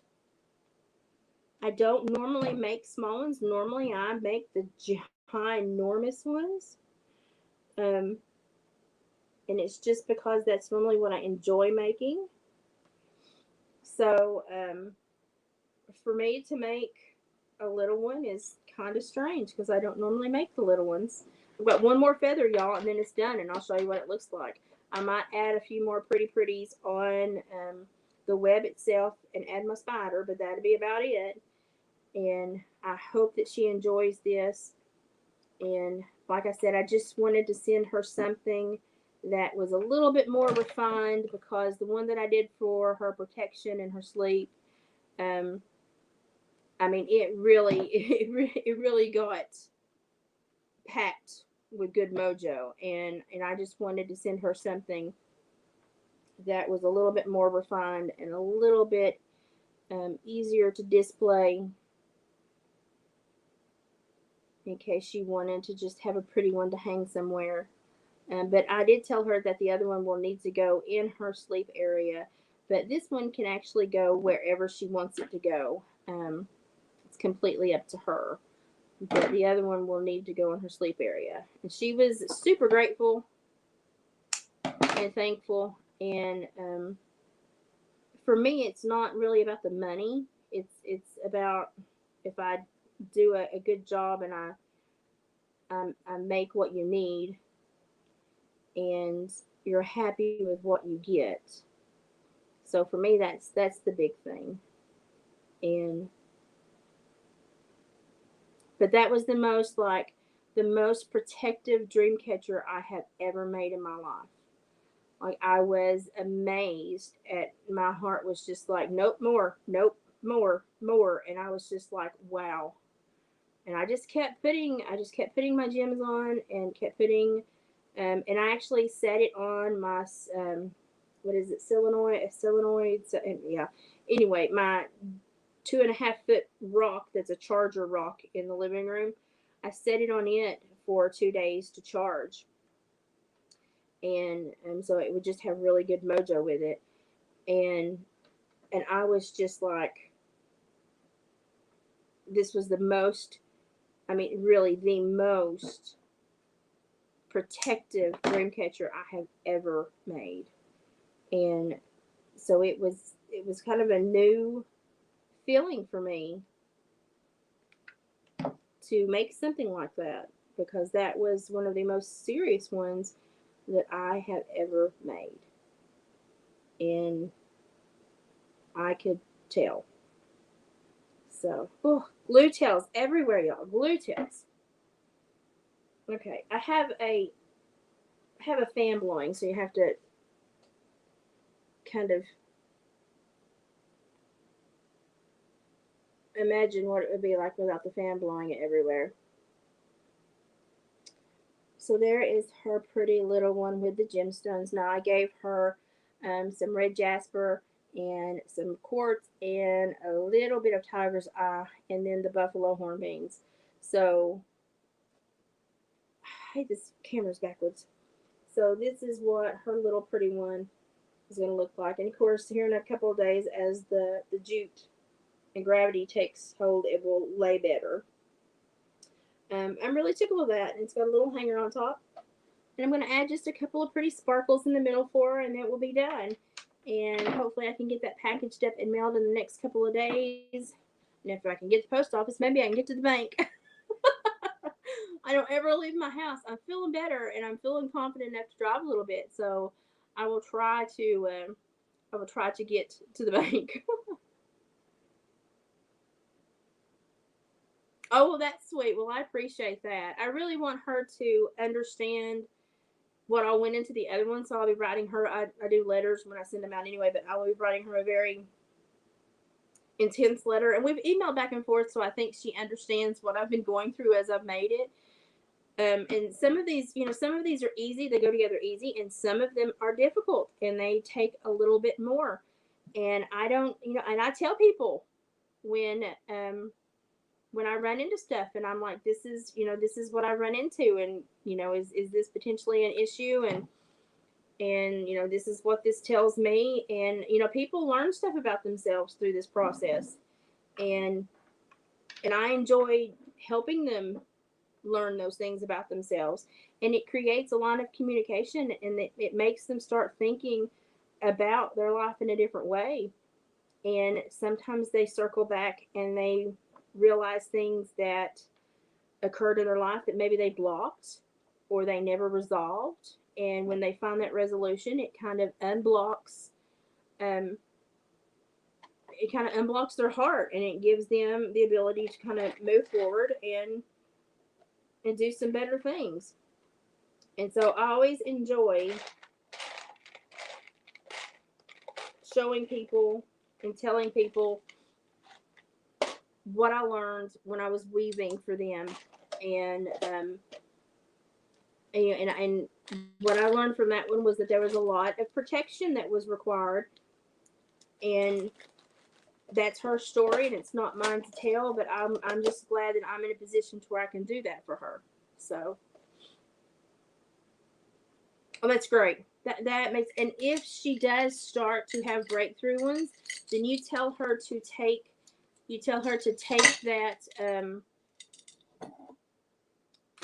dream catcher and to augment it, and take her to a bead store, to Hobby Lobby, to a gem store, or take her to like Potomac Beads online or something where they have the actual the gemstone beads, and let her pick something that catches her eye and put it on there for her, because she will know what she needs. It will kind of reach out and grab her when she sees what she needs, and let her put that on there. She may need to augment it, and it may need to grow with her. And don't hesitate to let her make changes, because that is hers, and it's hers to make changes as she grows. And it doesn't bother me in the least, because I made it for her, so she can make it however she wants to. Y'all, I want you to look at this. Okay, would that be pretty? I took all of these off the other one because I didn't like them. But would that be pretty with these colors I've got going on there? That would be like a nice little sun catcher. I don't know. I really like that. I like the way it catches and blings. And so when it's hanging, it will sparkle and send stuff. I really like that. Do you like it? Okay, we'll go for it then. I just always want to tested it out. I put some on the other one and I took them off. It was like, nope, that's not what we needed. And it wanted gems. And when I say it wanted gems, I mean it wanted gems, honey. I'm still doing leather, like I'm still doing the leather wrapping around the inks. This has got 3 frames and it's got 2 weaves. I've never in my life had to do one like this before. Never in my life. So it's got 3 frames, it's got 2 weaves, and I wrapped the other frames around, so I'm doing little leather bindings now. But when I'm talking about she needed beads, she needed gems. She needed gems. I want you to look over here. Look over here. Right here. Wait, no, here. Right here. I'm backwards. Right here. This is all labradorite, tiger's eye, and Indian moss agate, and red quartz. And then I've got a huge moss agate here. And I'm here to tell you, I was like, I never add this much. And then I added the buffalo horn beads because they are revered for strength because they're from actual buffalo. So I have never added so much to one at the base like this. But it was like, no, we need more, we need more. And so I even put her wired her in a huge moss agate here. And so I've never had one that has asked for this much to go on it. And so I'm in the process of doing, and then I had to weave 3 more frames around it. Y'all know when I'm doing 3s, it represents the Holy Trinity. And I was just kind of told it needs 3 frames. So it's a double weave with 3 frames. And then it's got a lot of beads, and a lot of beads that are for like to create calming, and to give clear-minded thinking, and then basically to like repel negativity in your life. So I've even got some quartz in here buried, and then I put it on my solenoid. So anyway, my ginormous gem. Let me just show this to you. I'll show you what I set it on for 3 days to charge. Just a moment. Y'all are gonna crap when you see this.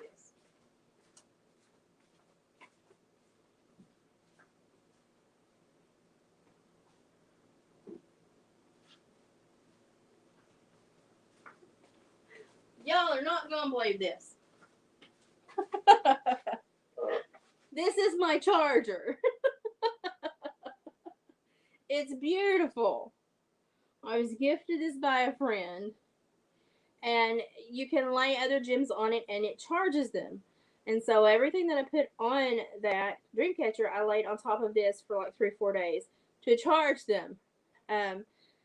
So this is something that if I feel bad, if I don't feel good, I will lay my gemstones beside it, and then I'll put my gemstones at the head of the bed when I sleep. And y'all know that my health has reversed, and I've done so much better in the last few months. My body has found things, battled things, and fixed things that even the doctors didn't know was there. It's been these rocks. And I know people want to think I'm crazy, but I've not changed anything else. I've just become very in tune with reading the Bible and the 12 foundation gemstones that the Lord asked to be around all of the sacred buildings and to be in the armor of God. And I just thought, the good Lord, you don't have to say it twice. I've read it now 4 or 5 times. I'm going to pay attention. So this is beautiful. This is very expensive. I was gifted this by a very dear friend. And literally her knowledge of this, and it's her biblical knowledge of this, I think is what has changed my health for the better. And I'm still, I still have issues because my body is still fighting some stuff. But in the last 2 or 3 months, I have completely healed that fluid sac that nobody knew was there that could have killed me. And then I started having issues wondering what in the world was going up, and where the fluid sac had been in that side of my body so long, I was having like candida and fungal issues, and the doctors didn't know that either.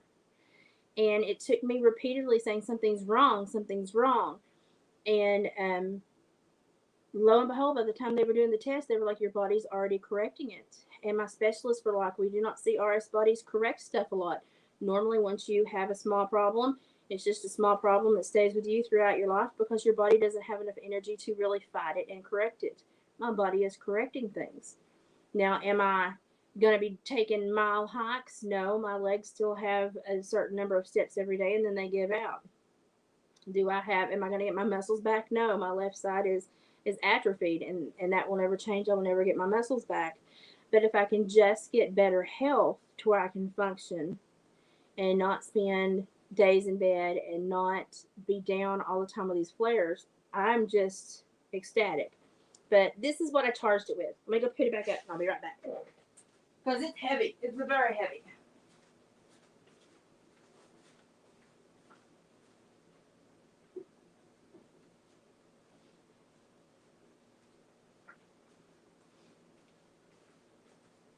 That's about more than I want to pack. That's about more than I want to pick up and pack. So yeah, it's really cool. I really have enjoyed learning about this, learning the biblical term of it, and that's why I get so irritated with these women that, like the lady on Instagram that grew a cucumber and was like, "Ask me about being a green witch." She grew a cucumber. Chill, lady. But there is a biblical base for the gems, for the gemstones, and they were used in the sacred places. And I've learned so much, and I've learned their uses, and I've learned why that when cattle and horses and mules and when they find these things in pastures, they will stomp them, break them, and consume them. They conduct electricity. They vibrate. They have energies within them, and I've learned a lot, and I've learned it from the biblical component, and it's not witchy at all. This is something that the good Lord did for us, and if we just were smart enough to accept it and say, okay, yeah, I'm smart enough to use this tool you gave me, I think a lot of us would do better. Um, so I've done nothing different other than make sure that I think I have 7 of the 12 foundation stones, and I think we're gonna get together in a few weeks and get some more, so that I think I will have all of them by then. So I'm excited to see what else happens. You all know that I've always been weird. I wear turquoise. I wear turquoise, howlite, hematite, moss agate, jasper. I wear a lot of gemstones, and I have my entire life because my great grandma was Cherokee, and that's just what she did, and that's just I feel akin to my great grandma when I wear these things, and I know that they told us stories about the powers when I was growing up, but it was much more eye opening to hear it from a biblical standpoint. And she was like, "There's nothing witchy about this." She's like, I get mad when people, say to wear a gemstone or to have a crystal in your house is to be a witch. She's like, that is nothing. She's like, this is what God made for us, and she's like, these people just have to take it to this bad place. And she blew my mind. Her knowledge of all of this was just amazing, and she's literally changed my life. Like every time I talk to her, I tell her thank you, because I used to wake up and I would never feel the energy of myself. Like I always had this little spark inside of me my entire life. And for like 5 years, I had not felt that spark. And as soon as we got these rocks and everything put in, and she helped me change some of the supplements I was taking too. She told me kind of what wasn't needed and stuff. I have felt so much better, and I have done so much better. And yes, I've still had problems, but I've had problems of my body attacking to correct things instead of my body going, I'm going to give up for a few days. So I'll take it. I'll take it. My body's fighting, and I'm extremely happy about it. And I would, I wish there was some way to reverse the muscle atrophy, but there's not. But if I can just function enough to enjoy my grandbaby and enjoy life, I'll be happy. So here we go. Here is her pretty. I've got the fan blowing on it. You'll have to ignore. The only thing that is not au naturel is the gem in the middle and the metal round. Everything else is natural. So this will be her pretty to hang up to display, and then I'll finish her feather drops on the protector one and get it on its way. And I'm waiting for the last minute to put the skull on, because I'm not quite sure of the placement yet. but it's going to have a raccoon skull on it. And it may end up having more. I don't know. It depends on what it tells me. But this one right here has been the jibber jabber. It has talked and talked and talked to me. So we'll see what it wants to end up being.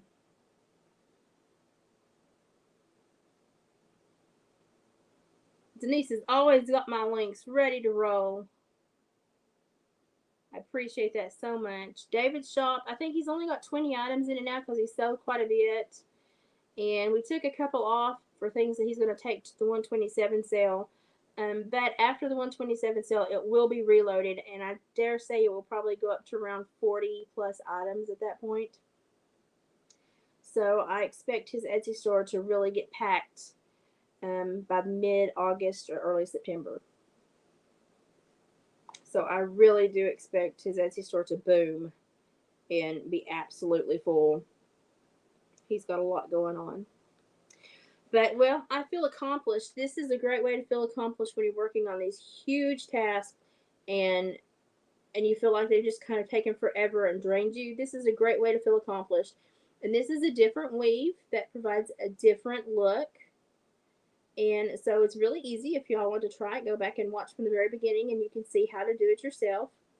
So this is just something really quick, really easy, really simple. It makes a good gift. And if you're like me, I would rather have something homemade from a friend than something store-bought. So this has been really fun. I've really enjoyed making this with you.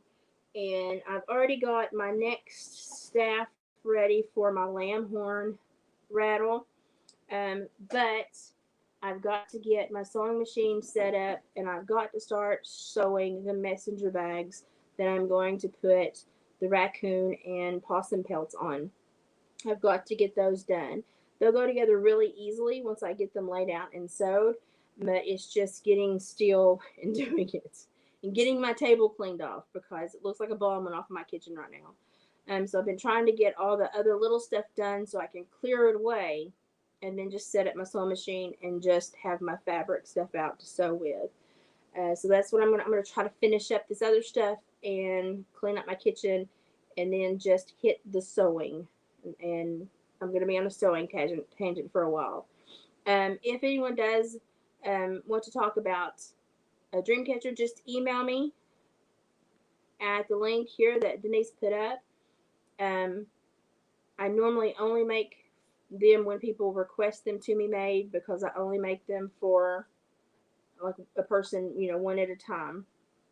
I don't make them in bulk. I like to weave them with an intent. So just send an email, and if you feel more secure doing a purchase online, I can throw up a link on David's Etsy store and you can go purchase. That way you have the protection of purchase through Etsy. That's completely fine. But this is what I do for physical therapy for my fingers. I really make no money at it because what I do is I make them. It helps the physical therapy for my fingers. I sell them, and then I buy more material. I buy more gems to make more. But it keeps my hands going. And the Parkinsonian tremor that I've had is not worsening. It's actually doing really well. My hand strength is doing much better. So for me, the payoff is my health and my hand strength and being able to have articulate hands that I can actually do things with. So I make them basically just to keep my fingers working.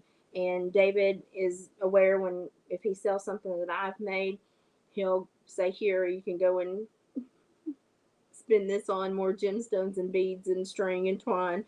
And so I just buy more so that I can keep my hands working. And I enjoy it, and it helps me, and it helps other people. So that's why I do it. So I've really enjoyed spending time with you. It is 9:44. I'm gonna have to get off here and kind of blister through a couple of things, and then clean my kitchen a little bit because everything is coming in out of the garden, and I am like buried in tomatoes and zucchini. So I'm gonna have to do some chopping stuff up and vacuum seal some stuff and get some stuff put away. And then we'll try to do another live tomorrow if my health holds. Um, Tomorrow, every third day, I have to take another one of those fungal medicine things, and they kind of make me kind of sick.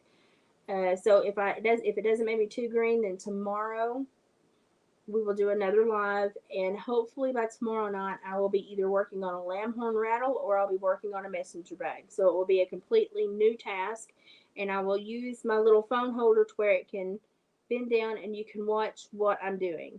Now, it's been years since I've sewed a messenger bag or any pocketbook, so there's going to be a lot of learning and seam ripping and figuring it out all over again.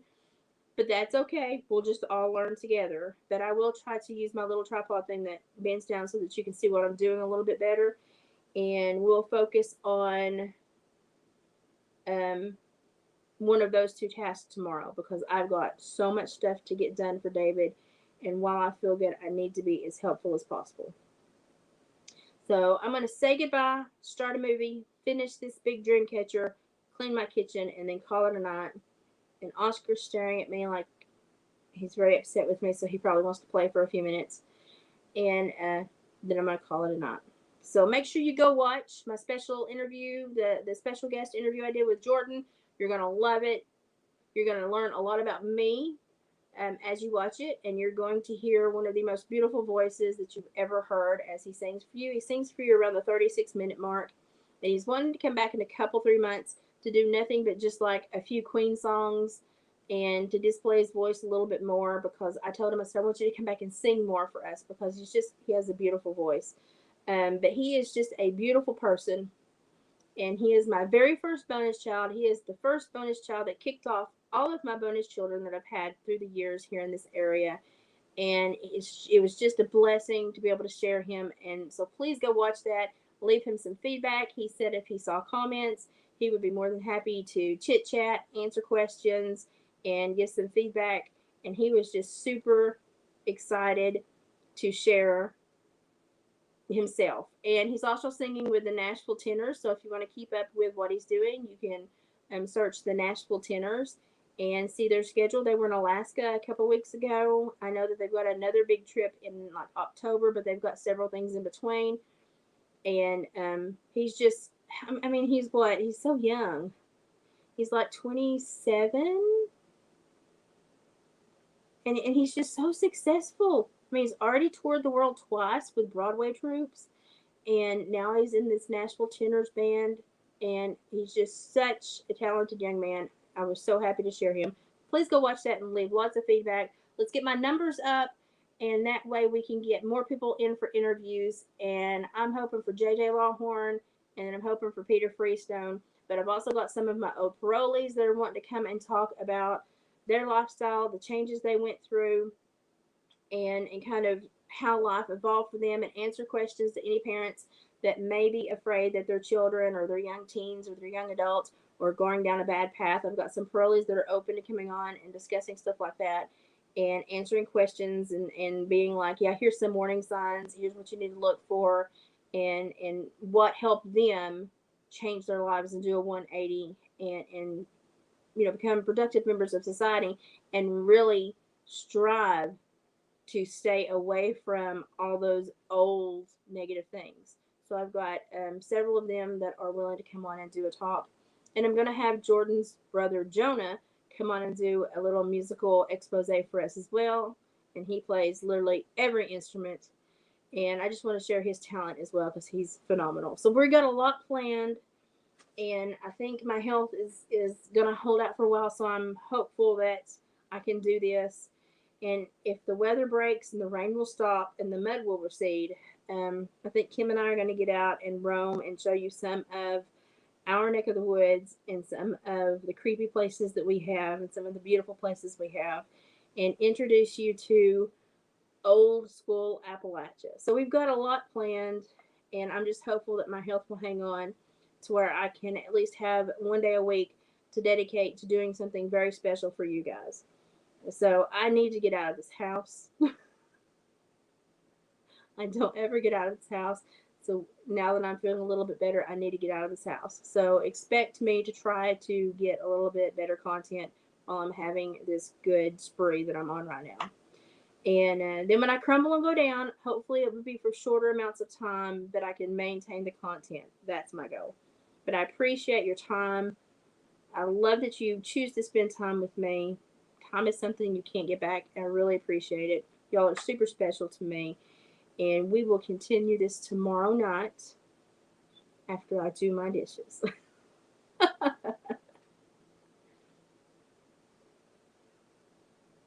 Oh, me and Kim, we get together. You never know what's going to come out of our mouths or what's going to happen. So it will be a comedy show.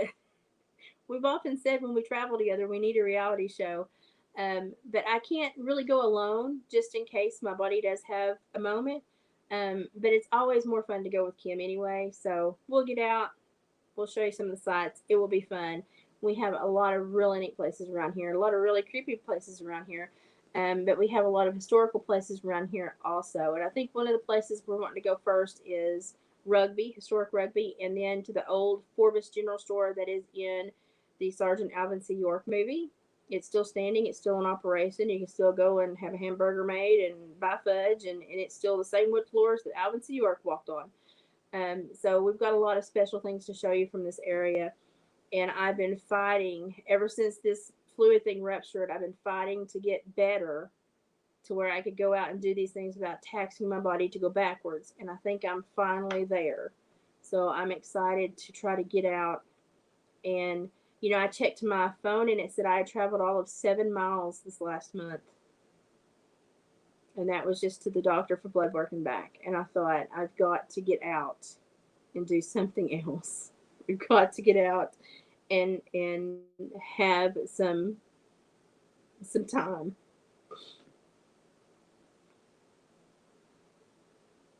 Oh, did you go there? The Forbes?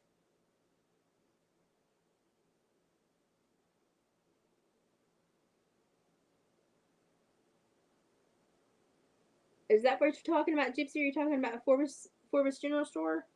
Or am I missing something? Because I just said a whole lot. If you go to Forbes, I mean, that's literally like 15 minutes for me.